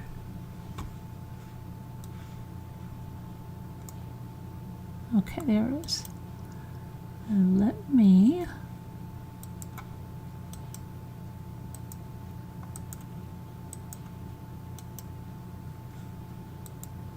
see if this is right. Right now is July 16th, 2008. It's about 13:20 hours. We're at Universal Studios. I'm here with Surgeon Allen. I'm here with Detective Happy Wells, also here with Casey Anthony. And Casey, we talked earlier this morning, and we're working a case looking for your daughter Caylee. Is that correct? Yes. Okay. We came here to Universal Studios. We're sitting in a little conference room. Obviously the door isn't locked. We just closed it so we could have a little bit of privacy and talk to you. And a couple more questions came up I'm going to need to ask you about. Remember how I opened this whole thing in the morning? Yeah. By saying that, we need to get the complete truth and the snowball effect and how it goes? Okay. We're about halfway down that hill, 3/4 down that hill, and it's a pretty big snowball, which means that there's a lot of stuff going on right now. Mm-hmm. And I can tell you, just for a certainty, that everything you've told me so far has been a lie. I can tell you with a certainty, and let me explain why. Since I left you this morning, mm-hmm. I've gone to every address that you've told me. I've looked up every name. I've talked to every person that you wanted me to talk to or tried to. Mm-hmm. I've reached out. I've talked to your ex-boyfriend. I've talked to Amy. I've talked to Tony. I came over here. I've already talked to all the employees. Mm-hmm. I found out all these names that you're giving me are people that either never worked here or have been fired here for a long time ago. Okay, so where we are right now is in a position that doesn't look very good for you. Mm-hmm. And this is going to be your escape hatch, so to speak. Okay, this is going to be the point where you stop all the lies and you stop all the fibs and you tell us exactly what's going on. Hold on a second. Hold on. I think this is not the second part. We've already heard this. I know, and you know. That wait, hold on. Hang on. Let me just make sure of something. Because something is weird. I think that's the part we listened to. Somehow. Let me see this one. Put this one here before it, and let's say we're going to see.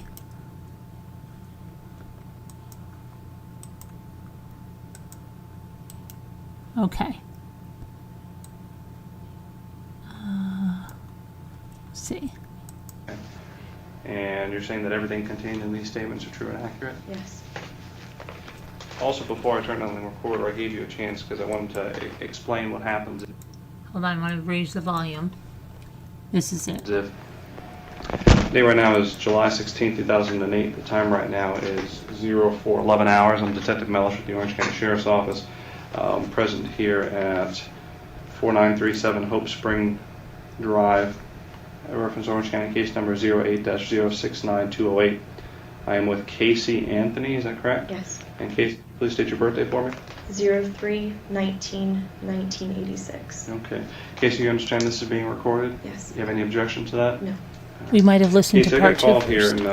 by Sergeant Reggie Hosey with the Orange County Sheriff's Office in reference to a missing child. We sat here and talked for a short moment before we went on tape because I wanted to make sure that your sworn statement, which I'm looking at, was accurate. Okay, I just want to clarify that I think the part we listened to before was part two. So this is part one, okay, of that. Looking at 4 pages of a sworn statement on the bottom, it appears to be your signature. Is that correct? Yes. Okay. And you're saying that everything contained in these statements are true and accurate? Yes. Also, before I turned on the recorder, I gave you a chance because I wanted to explain what happens if you make a false report or if there's something about this incident that you're not telling us the truth of. Mm-hmm. And I wanted to make sure I made it perfectly clear that, if you want to go ahead and rescind this statement, and if you want to tell me a different story about what happened, mm-hmm. if you're trying to fabricate a story to kind of make something look a little bit better, mm-hmm. now's your time to tell me. Are you telling me that this is the story you want to stick with? That's the truth. It's the story I'm going to stick with. Yes. Okay. In your own words, let's go back. Your daughter's name is Caylee, Caylee. Yes. Marie Anthony. She was born August 9th. 2005. Okay. And according to your statement back on August 9th, back on June 9th, 2008, you took Casey to a babysitter's house. Yes. And who was this babysitter? Her name is Zenaida Fernandez Gonzalez. Do you know how to spell the first name? Zenaida. And where was Zenaida's? Where did you drop your child off? The Sawgrass Apartments on Conway in Michigan. Do you remember the address? I don't remember the address. Do you remember an apartment number? 210. Okay. It's on the second floor. If you were to pull into the Sawgrass Apartments, would the building be the one closest to the road, furthest back, halfway? As soon as you go straight, you go over one speed bump, and it's the first one on the right-hand side. Okay, is there a pool next to it, or is there anything about the apartment that stands out? There's a welcome sign. It's, I guess there's a little shed close to the building, maybe about 10 yards away. Okay. How long had you known Zenaida? Almost 4 years. It'll be 4 years Christmas this year. And where did you meet her? Who did you meet her through? A mutual friend. His name is Jeffrey Michael Hopkins. I met him at Nickelodeon at Universal, and I met her through him. She was his son's nanny at the time. Does Jeffrey still work at Universal? No, he does not. How long has it been since he left? About 9-10 months, give or take. And he moved back to Jacksonville? He moved up to North Carolina for a short time and moved down to Jacksonville within the last 3 months. When was the last time you spoke with him? About a week and a half ago. Okay. Do you know a telephone number for him? I can find a number for him. I don't know a number offhand. No, I do not. You mentioned something before we went on tape about your cell phones. Yes. I have 2 phones. I just received a new phone through work, through Universal. The phone won't keep charged, so I use my old phone that I actually had gotten, again, through Universal for work. Okay. Did you lose a phone? Yes. Was it your personal phone? It was my personal phone, but I also use it for business. Okay. What's the number for the phone that you lost? 407-619-9286. It's Did the you same keep number. that same number? Yes, it's You still just the lost same the number. phone. I just lost the phone. And in that phone, you're saying was a SIM card, and the SIM card had the contact Actually, information? the SIM card is in my Nokia phone, but I know there's numbers saved to the cell phone itself. So if we get the actual phone, I know I have one other number for Zenaida, and probably a number for Jeff besides work numbers, and But they're not in your SIM card? they're not saved on the SIM card. They're saved on the phone. I've been trying to figure out on that new phone how to save numbers from the phone to the SIM card and switch them back and forth. So that way I have everything all in one piece. Okay, so the phone where you had the number saved was lost. Yes, I filed an incident report. But how did you end up keeping the SIM card? I had taken it out. I know I left the phone on my desk at work after I'd switched the SIM card back to my old phone, because this was the phone that actually would keep charge. Mm-hmm. And I wanted to be able to have a working phone instead of having a phone that would only stay charged for about a half hour and then it would die and I can't make any more calls. It's, for me, not So practical. after you switched the SIM card is when the phone went? I left it. I know I left it on my desk, and I hadn't been at work for at least 3 or 4 days. And you said you made the report to Universal? Or? Yes, with security. When 9 was days that? ago. 9 days ago? Yes, Okay. So you met Zenaida through Jeffrey Hopkins, I did. and his son Zach Hopkins, I guess. Zenaida used to watch over Zach? Yes, And you say you've known Zenaida for about 4 years? almost 4 years. So Yes. you knew her before you had your child? Well, I met her just before I was actually pregnant at the time. So, And when did she start watching over your child? it's been within the last year and a half, 2 years that she started watching Caylee. I had another friend watch Caylee that I've known since middle school. When she went back to school, I was looking for a new nanny. Jeff offered to have Zenaida watch both kids. She agreed, and it kind of went from there. Before Zenaida started watching over your child, who was the nanny? Her name is Lauren Gibbs, Gibbs. And when did Lauren stop watching your child?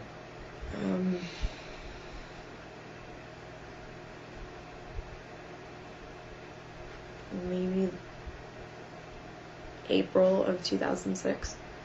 Okay. And right in April 2006, roughly, is when Zenaida started watching Yes. over? How would you normally drop off, or how would you normally do the exchange with your child and Zenaida? Would you drop the child off? Would she meet you somewhere? I would usually drop her off for a few months. We would go over to Jeff's house. He lived over in Avalon Park. That was a couple years ago, almost a couple years ago, And you would go to Jeff's house, why? to drop off Caylee. That's where Zenaida would go to watch both of the kids. Okay. It was in a nice centralized area. He had a decent sized house. It was good room for the two of them. Then I started bringing Caylee over to Zenaida's apartment. How long were you were you going to Zenaida's apartment? When did you start taking Caylee? I guess maybe the end of 2006, beginning of 2007. So since the end of 2006, beginning of 2007, you started taking Caylee to Zenaida's house on Sawgrass. She had an apartment on, I guess it's considered Glenwood but it's off of Bumby and Robinson, close to downtown. She lived there for quite a few months and moved over to Sawgrass just recently this year. The house on Bumby, do you remember the address or remember where it's at? I know it's off of Glenwood. I don't remember the apartment number offhand. No, I do not. And how long would you say you dropped the child off there? From the beginning of, end of 06, beginning of 07 to?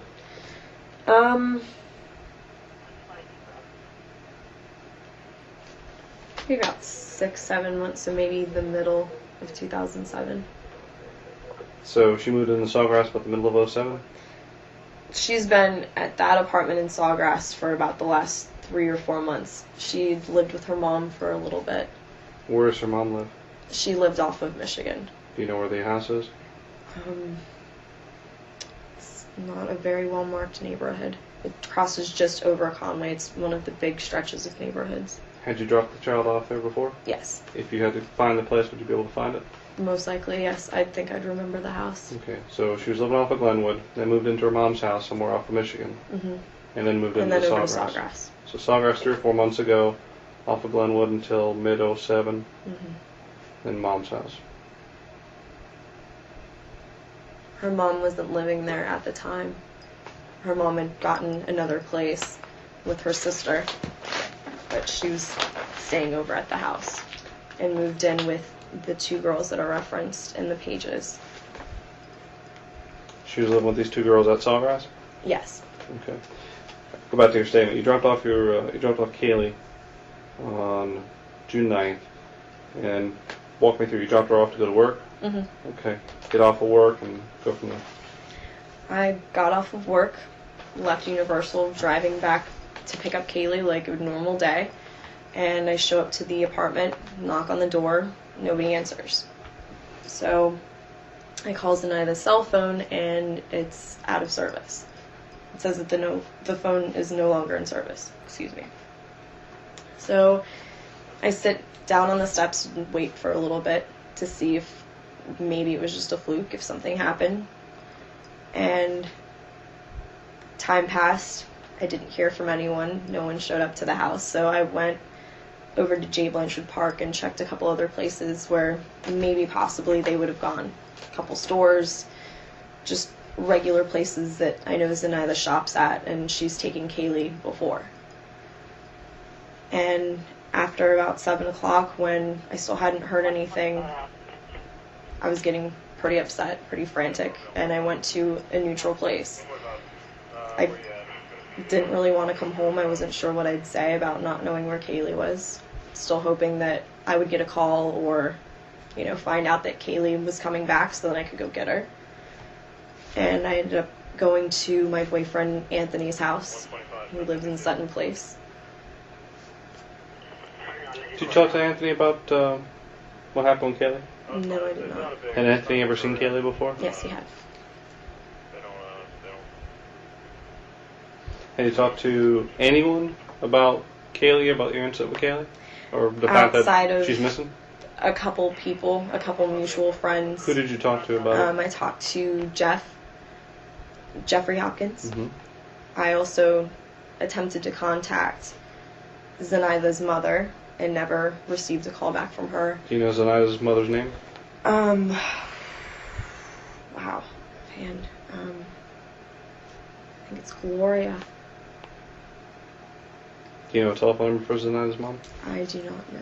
Do you have any of these numbers programmed into your SIM card that you kept into your other phone? No, I do not. How long did you have this old phone? I've had the Nokia for almost a full year.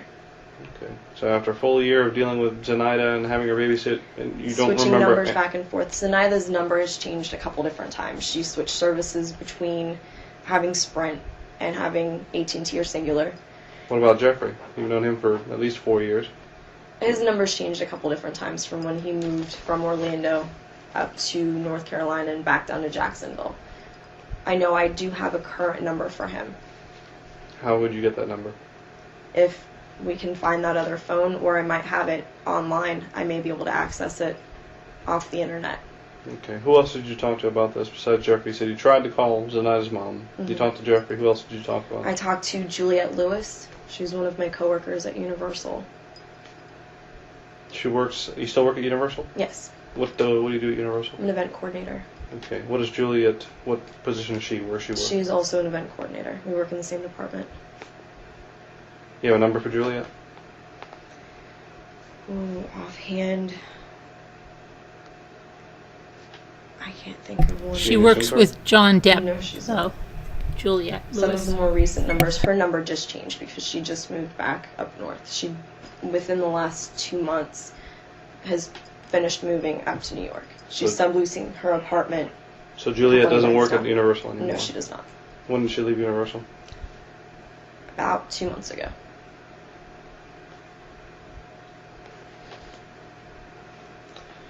Who else did you talk to about it? It's been within that small group. I've tried to find out just information from people, going out to different places like Fusion Ultra Lounge and a couple bars that I know Zenaida had gone to downtown before to see if, just kind of random talk, if anybody heard about my nanny or talked to her lately. Did you tell That's her why what she was at the Zenaida bars, took your just to child? find out if The anybody only heard anything, two not people because that she I was having a good specifically time or told anything. were Jeff and Juliet. And you don't have a number for Juliet? Not offhand, no, I do not. It's not on your phone. It might be online. It's definitely online. I know it's on one of our old worksheets. Her old number, which could still be active, I'm not sure if it is, but I know she does have a new number, which I just programmed into that When other was, phone. when was the last time you talked to Juliet? About 3 weeks ago, shortly after this happened. So you talked to her after she left. hmm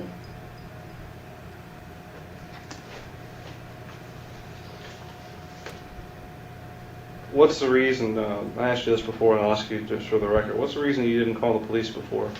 Since right now we're here because your grandparents, or your parents asked you about the child and they were concerned, didn't get an answer as to where the child was, they called the sheriff's office. Why didn't you call prior to today? I think part of me was naive enough to think that I could handle this myself, which obviously I couldn't. And I was scared that something would happen to her if I did notify the authorities or got the media involved or my parents, which Right, I 'cause know it's would scary to get the have police done involved the in same this. thing. Don't get the Fear of police the involved unknown, in a missing Fear persons of the case. potential of Caylee getting hurt, of not seeing my daughter again. I asked you this at the onset and asked you before we went on tape, and I'll ask you again just to make sure we're clear. Is there anything about this story that you're telling me that is untrue, or is there anything that you want to change or divert from what you've already told me? No, sir. Did you cause any injury to your child, Caylee? No, sir. Did you hurt Caylee or leave her somewhere, and you're No. worried that if we find that out, that people are going to look at you the wrong way? No, sir. And you're telling me that Zenaida took your child without your permission and hasn't She's returned her. the last person that I've seen with my daughter, yes. Where did Zenaida, does she have another job besides watching children? She has the seasonal ID for Universal. However, the only job that I know that she's had for the last few years, she's been a nanny. So seasonal employee at Universal? Mm-hmm. When was the last time she worked at Universal, do you know? I have no idea.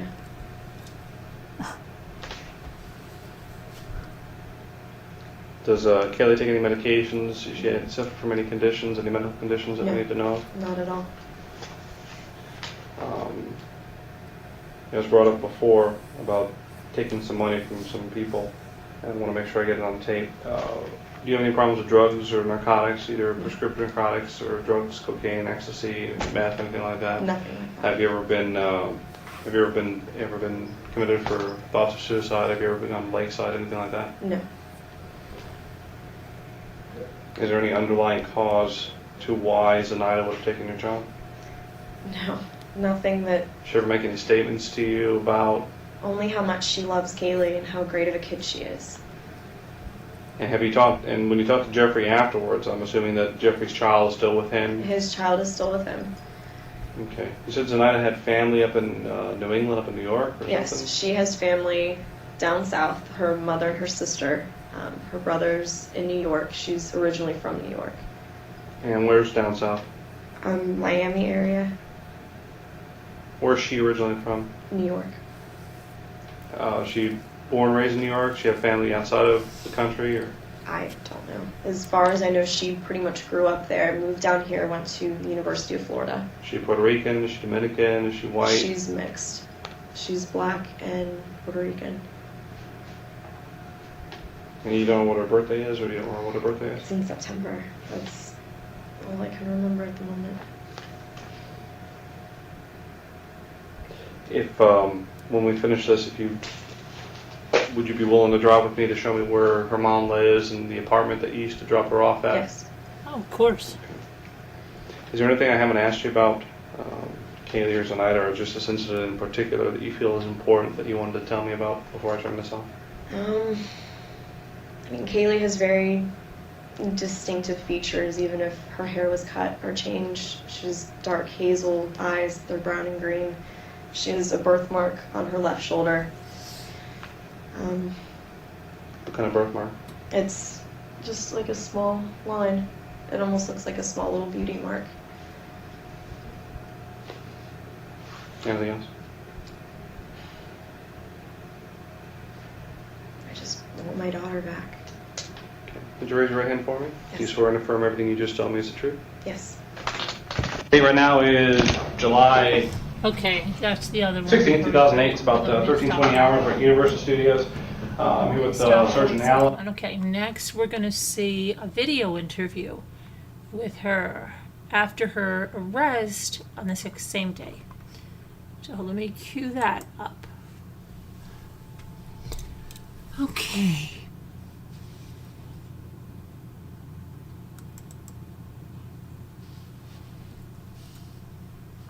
But let me, I have to use the restroom, so if you'll give me a minute. That's right. And then we'll get you a phone, and we will call your attorney. Okay. Okay? Oh. I'll sit here with you. All right. Since you want that. Water? No, I'm fine. Thank you.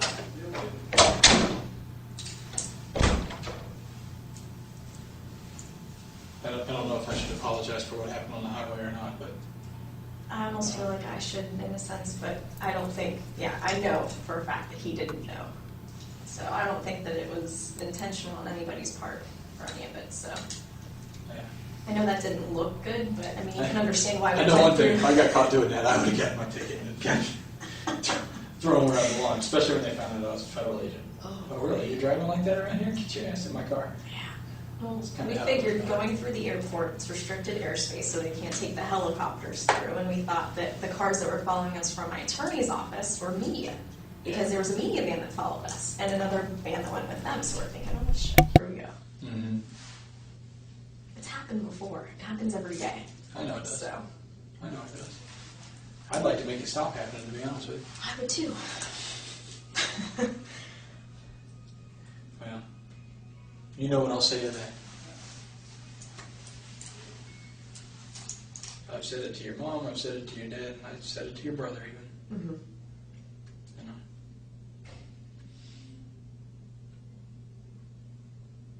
Well, that was one thing that they all agreed upon, was the fact that you've extended, your hand to help. Most people haven't. So, I was afraid that some of what I said to them probably offended them, because I told them that if I find out something that you don't want to hear, I'm going to tell you anyway. well, Just honestly, because- they'll respect that. That's just, the type of people that they are in the same way. I know they are. But when I hit them with certain things, they don't want to hear it. And I understand that. Yeah. Well, But it doesn't mean I'm not going to say it. Exactly. When you have different beliefs than somebody, it is hard sometimes to hear their opinion. That's true. That doesn't mean that they don't respect your opinion or the fact that you're coming forward with what you think or what you feel. So, Well, to some extent, it's comforting to hear you say that, because it was never my intention to piss anybody in your family off. yeah, I'm not in it to get a conviction. I get nothing out of it. I get zero. exactly. You have a job you're trying to do. I've You know? found a few, and I've not found a few, and it sucks both ways. Yeah, I agree. So it is what it is. where I get sideways with people tends to be when attorneys get involved. I've heard most people say that. They don't like attorneys very much. I have many family members that are attorneys. I have no problems with attorneys.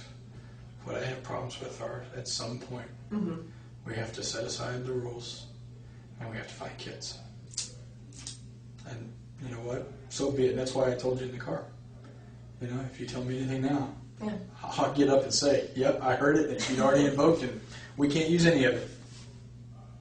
That's just the way it is. That's all that matters to me. Yeah. And, you know, when we did another case that I was involved in, you know, they lost a confession. And I sat there and I looked right at the guys that we worked with. I said, that's not what's important. Who cares? Yeah. We found her. We found her, and he's going to get what is coming to him. That's not my job. You know, and it works out in the end. And it works out in the end on all sides, to be honest with you. It may not be comfortable for everybody. Yeah. And I've done things that if I get caught for, I'm not going to be comfortable, I can tell you that. It's just the way life is. You know, but it's not the end of the road either. And that's what we have to keep in mind. It's not the end of the road. You know. Just a random question. Sure. Are there cameras in all of the rooms? I or have just no some? freaking clue. I've never been in this part of the building, so Well, I know this is my new. guess would be yes. We're gonna go get something to drink. Do you want any soda, Mountain Dew, Coke, Pepsi, nothing? No, I'm fine. Good. Thank you very much. I know my mom. I would guess yes. Yeah, that's what I was thinking too. Well, my mom wasn't aware that there was a camera in the room, I guess, when she met with Melich and I forget who else in the big interviews that were released to the media, and she was infuriated. You would think that that's something that, you know, you should be told, but you don't have to be. Right. The law is the law. Yeah. And I will play within the rules of the law. Okay. If it's a tool that's available to me that I can use later to look back on and see if I missed something or could I have done something better, I'm going to take advantage of it. Yeah, exactly. I would assume that this place probably has one somewhere. Oh, or at least something that records audio, so either way. Yeah. I can tell you I don't. Have anything on it. Yeah, they'll probably be somewhat unhappy when they see my interviews with them. Those haven't been released yet, but they were on video. Yeah. Well, that's just part of the discovery, so. Yeah. It'll all come out. You know. That, like I said, I have loyalty to one person in every one of these cases, and it doesn't happen to be anybody I'm interviewing usually. Understandably. It's not a slight on them. You know, I've dealt with many different people in many different positions. None of which are comfortable, and those things always get in the way that you have on your hands. You know, such are the rules that we work under. Yeah.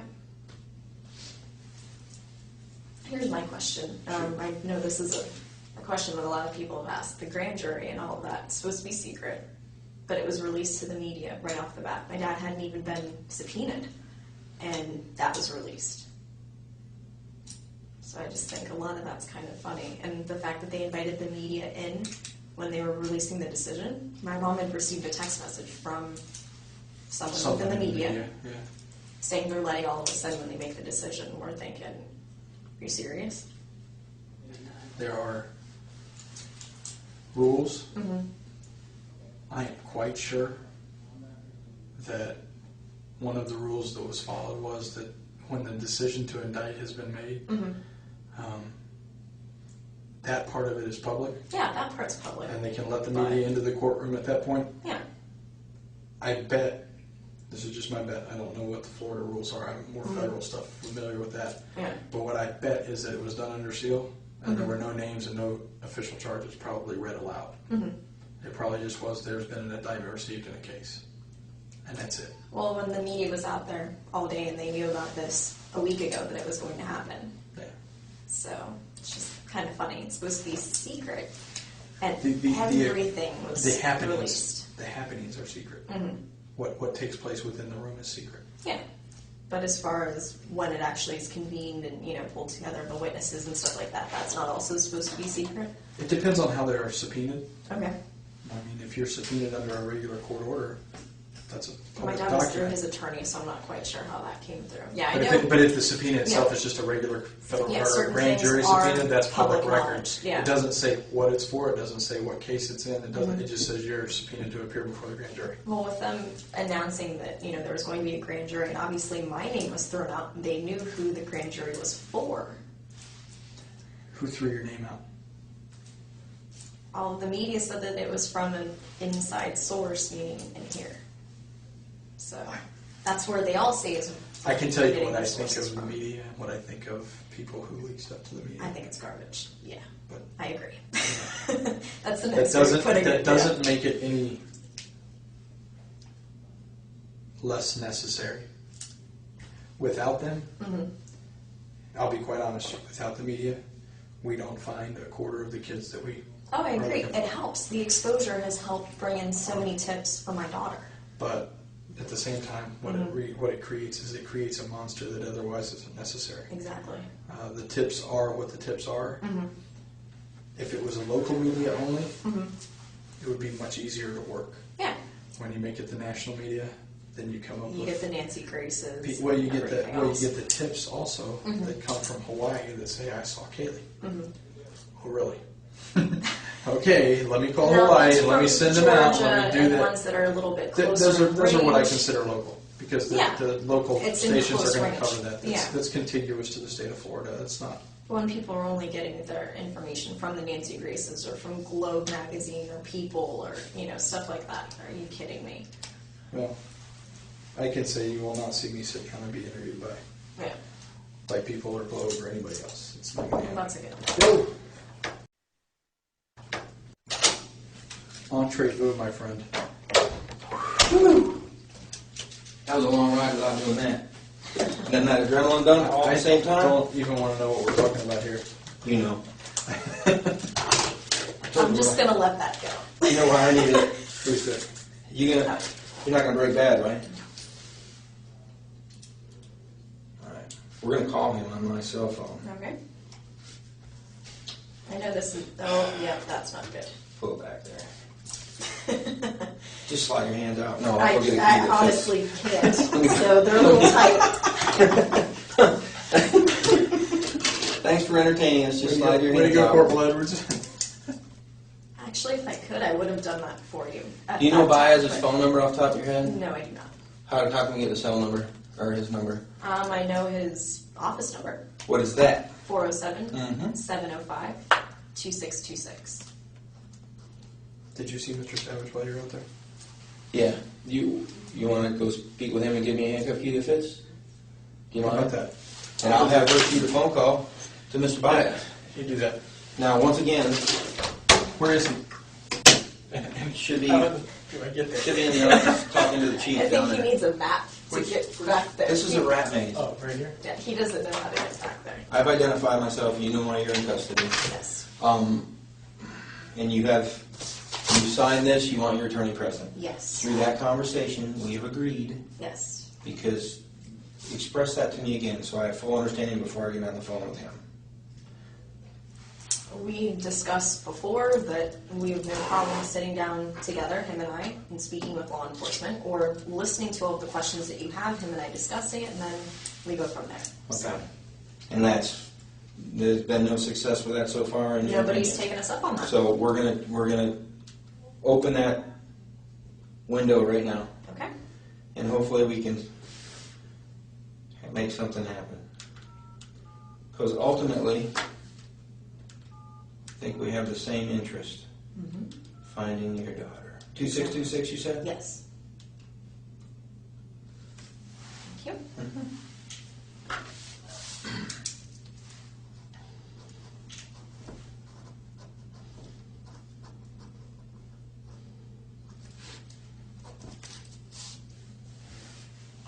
Hey, Ed, it's Casey. Can you do me a favor and call Jose, or can you give me Jose's cell phone number so I can call him? Oh, is he? Okay, great, thanks.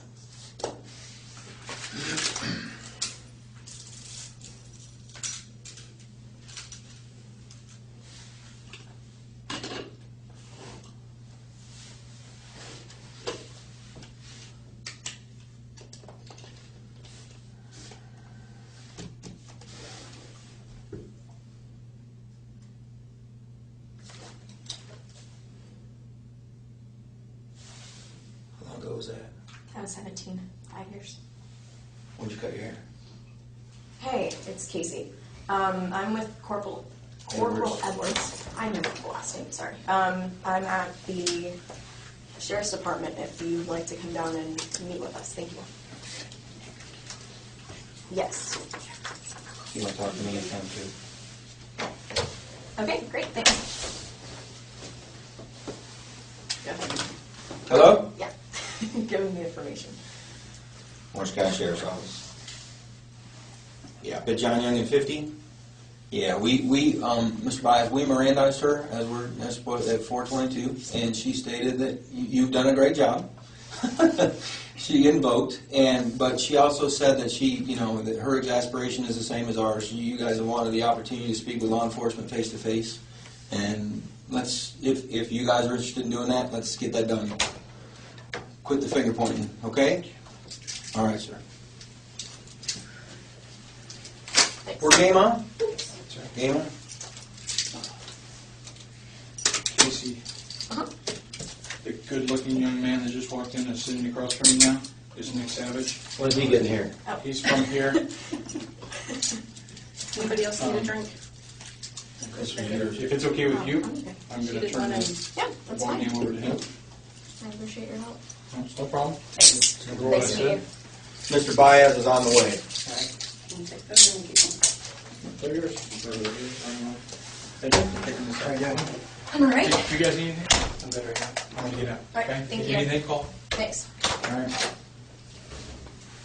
How's he spell his last name? B-A-E-Z. Hard one.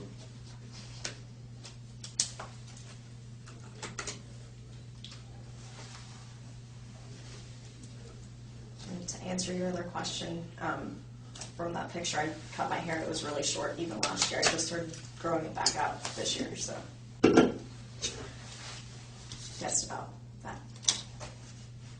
Okay.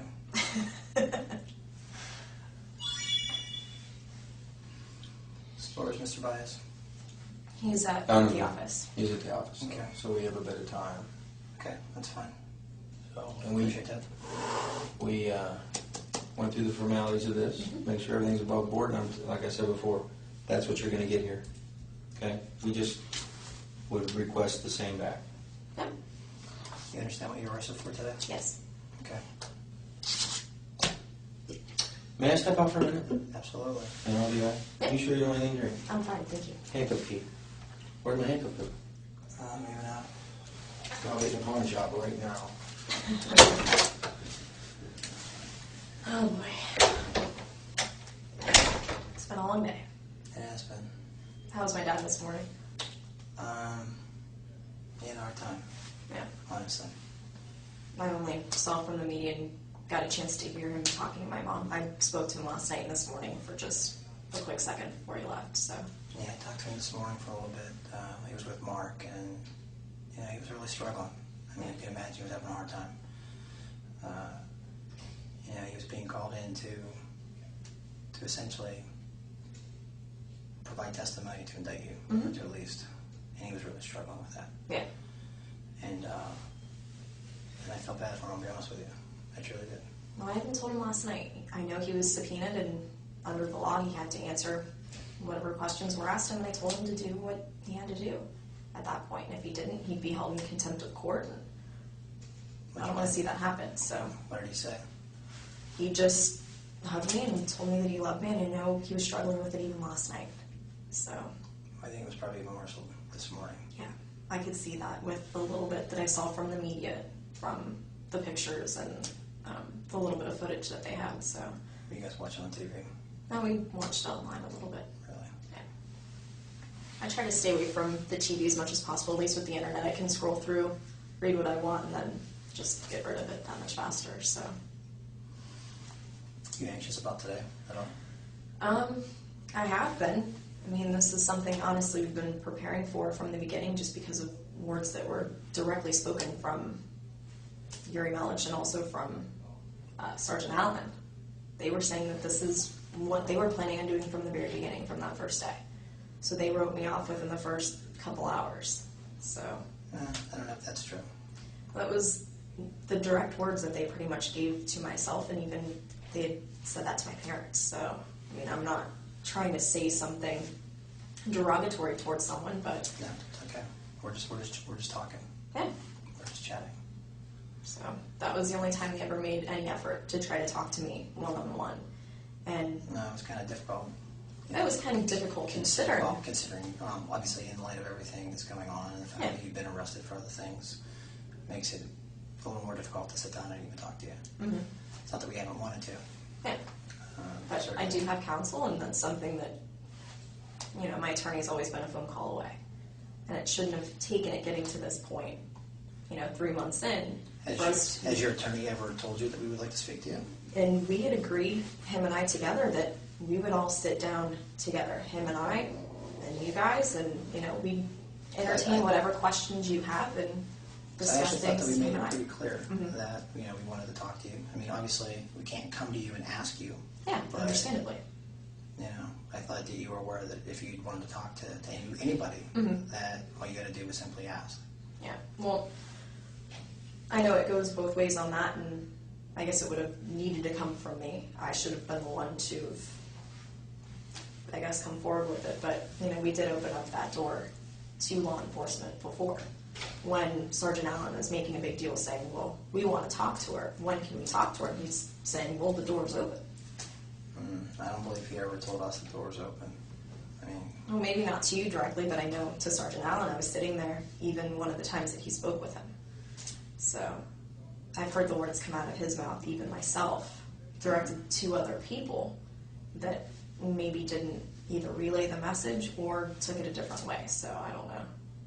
I think the lack of communication has put people in opposite corners when everybody has the same goal, is to find Caylee.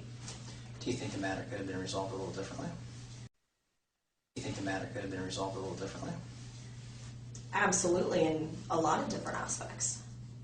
And that's a conversation that I've had not only with my attorney, but with my family. So, I mean, we all still feel, I as a mom, I know in my gut, there's the feeling as a parent, you know certain things about your child, you can feel that connection. And I still have that feeling, that presence. I know that she's alive. Whether you have a bucket load of evidence downstairs that contradicts that and says otherwise, or all you have is speculation, or nothing at all. I mean, whatever it is, if there's still that chance with all of these tips that have come through, I know that it's been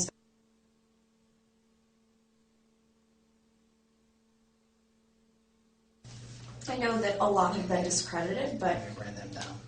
And we had more than speculation. Is every tip and that's every something that I lead told followed Jose up on? directly. Yeah. That we have more than speculation. We have a lot, or else we wouldn't be to this point. Mm-hmm. A lot. Well, I said the same thing to them, that, you know, they said that we're at the end of a hallway, and I'm thinking we're at the end of a hallway and there's 2 doors. Which door are we going to go through? Or I guess this is, you know, we're at this point, and We are at this point. We're the final step is which door is walked through. We are well beyond where we were before. Mm-hmm. I mean, those issues are gone, okay? And when we referred to we're at the end of the hallway, I think you were well aware of what hallway we're talking about. Do you understand that? Well, so there's no question, I guess. You can specify that at this point, or what your perspective is on that. You have a second? Absolutely. Can we come right back? Yeah, that's fine. You plan on running off? I'm not going anywhere. So I gotta stretch out a little bit. I'm not as young as I used to be. Yeah. No, I thought you were gonna say something smart. No, I was going to ask if that was your Dr. Pepper or Dr. Mountain Dew, or... I actually tried to give it to her, and she didn't want it. Do you want fine. it? I don't drink sodas, so. Shall we share it? We can. 2 straws, or just? Sure. Absolutely. Right back. And Do then you want that or we'll not? Because if you don't, No, your mom probably has one. She probably has one, but I'm not going to be with my mom probably, so. I'm pretty sure you're not going to be with your mom when you leave here. I don't want to mislead you there. You're not misleading me at all, which is Unless why. your mom runs me off the road on the way out of here, then you may share a car trip down That's there. why I told my mom to go home and not to come here. She wanted to come here. So, I mean, She knew you were coming here eventually. I was the one that was telling her that I was coming here eventually, just from the And way you had it enough seemed. perception to turn the flashers on. I applaud you for that. You did that? The only one. She didn't know how to put her flashers on. It was crazy. It's right in the center part of the I've done dash. a lot of vehicle takedowns. That was similar to one. It was ridiculous. Wasn't Figured it? I'd help her out a little bit and help out whoever was behind her so they wouldn't hit her. I missed that. Back in a second.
That's Mr. Bai has to get there.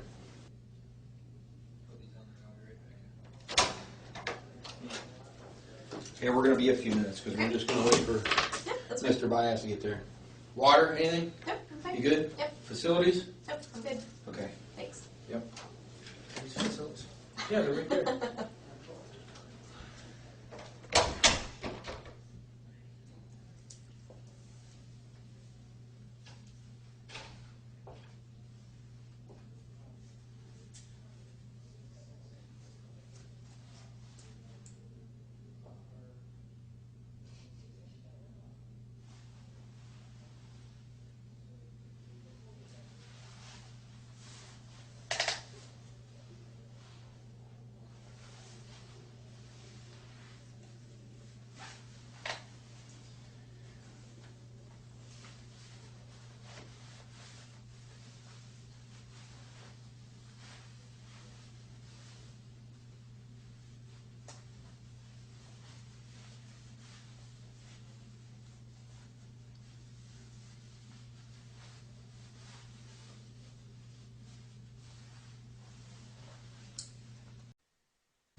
Speak with us and come to a resolution here.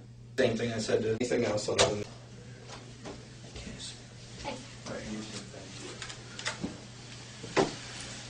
He's going to ask you a question. You don't say anything else other than the answer. Okay? Casey, based on our conversation today, and I read you that form, basically just same thing I said to Mr. Baez over the phone. There's been numerous requests for opportunities to speak with us and come to a resolution here. And that's why we brought you here instead of the jail. Correct? Yes. Okay. Now, based on your request for us to call him and bring him here, he's here. So what we're going to try to do is give you a few minutes somewhere that's not recorded.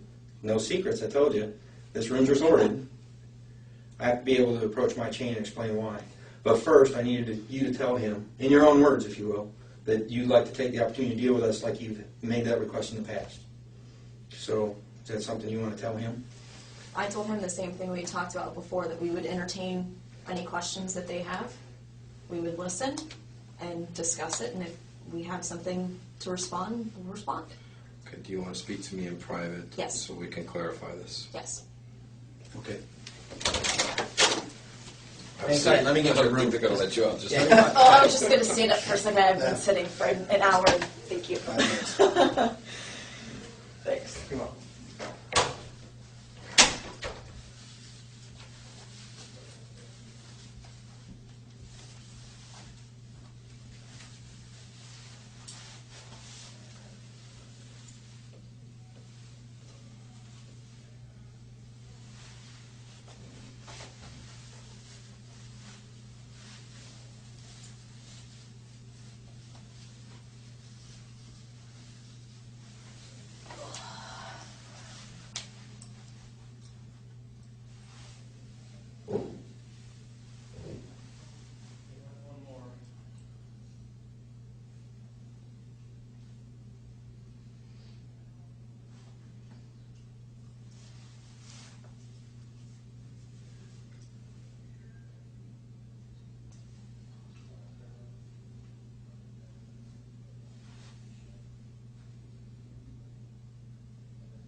We had a discussion.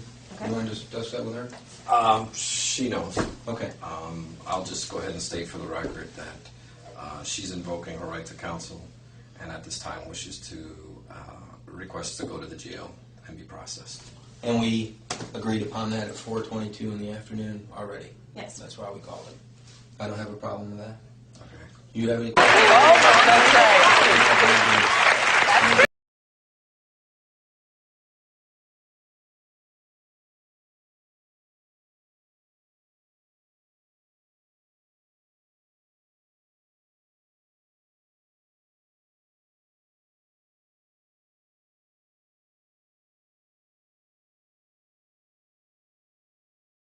Oh, sorry about that. I don't know what went on there. That was weird. I think something was playing over that. Anyway, but she said that she agreed to go to the jail and be processed. And I'm sitting here talking and I'm not on mute.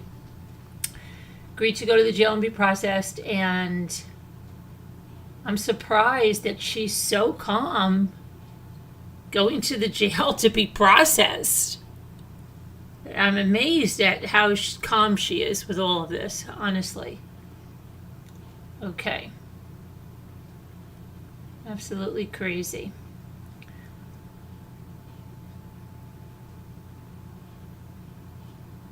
But I have Casey, and not Casey, oh my gosh, Cindy's stuff, and she's got a 2-part video interview, and lots of other paperwork and stuff to go over, so we're going to have to do that tomorrow because I'm falling asleep.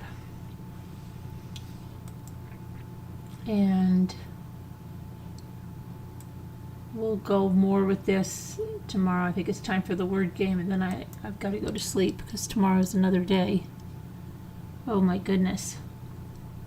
But thanks for hanging out with us. Appreciate it. And please share it out if you can with your friends and your neighbors. I am so tired.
Hey, Eva Pole, I haven't seen you in ages.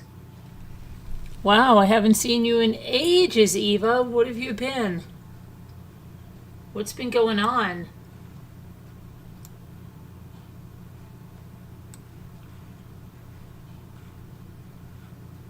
How have you been? How's your family? Good to see you.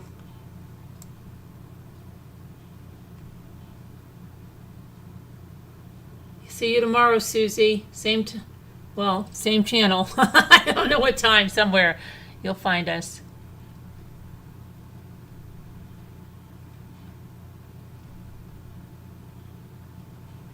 I'm glad that you found us tonight, Susie.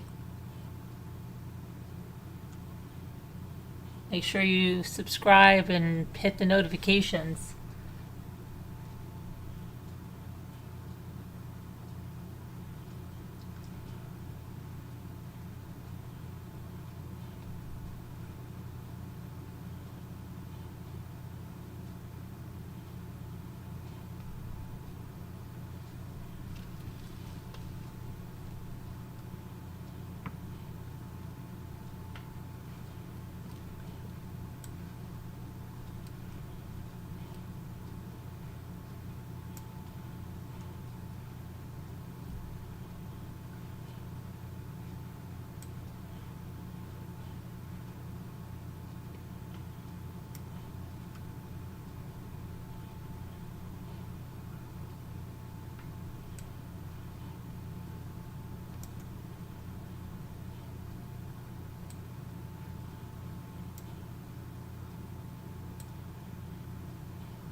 I'm gonna have to take some help here because I am payload. I am just so tired.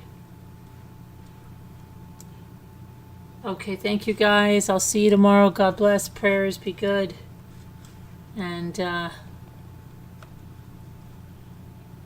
me see how we get out of here.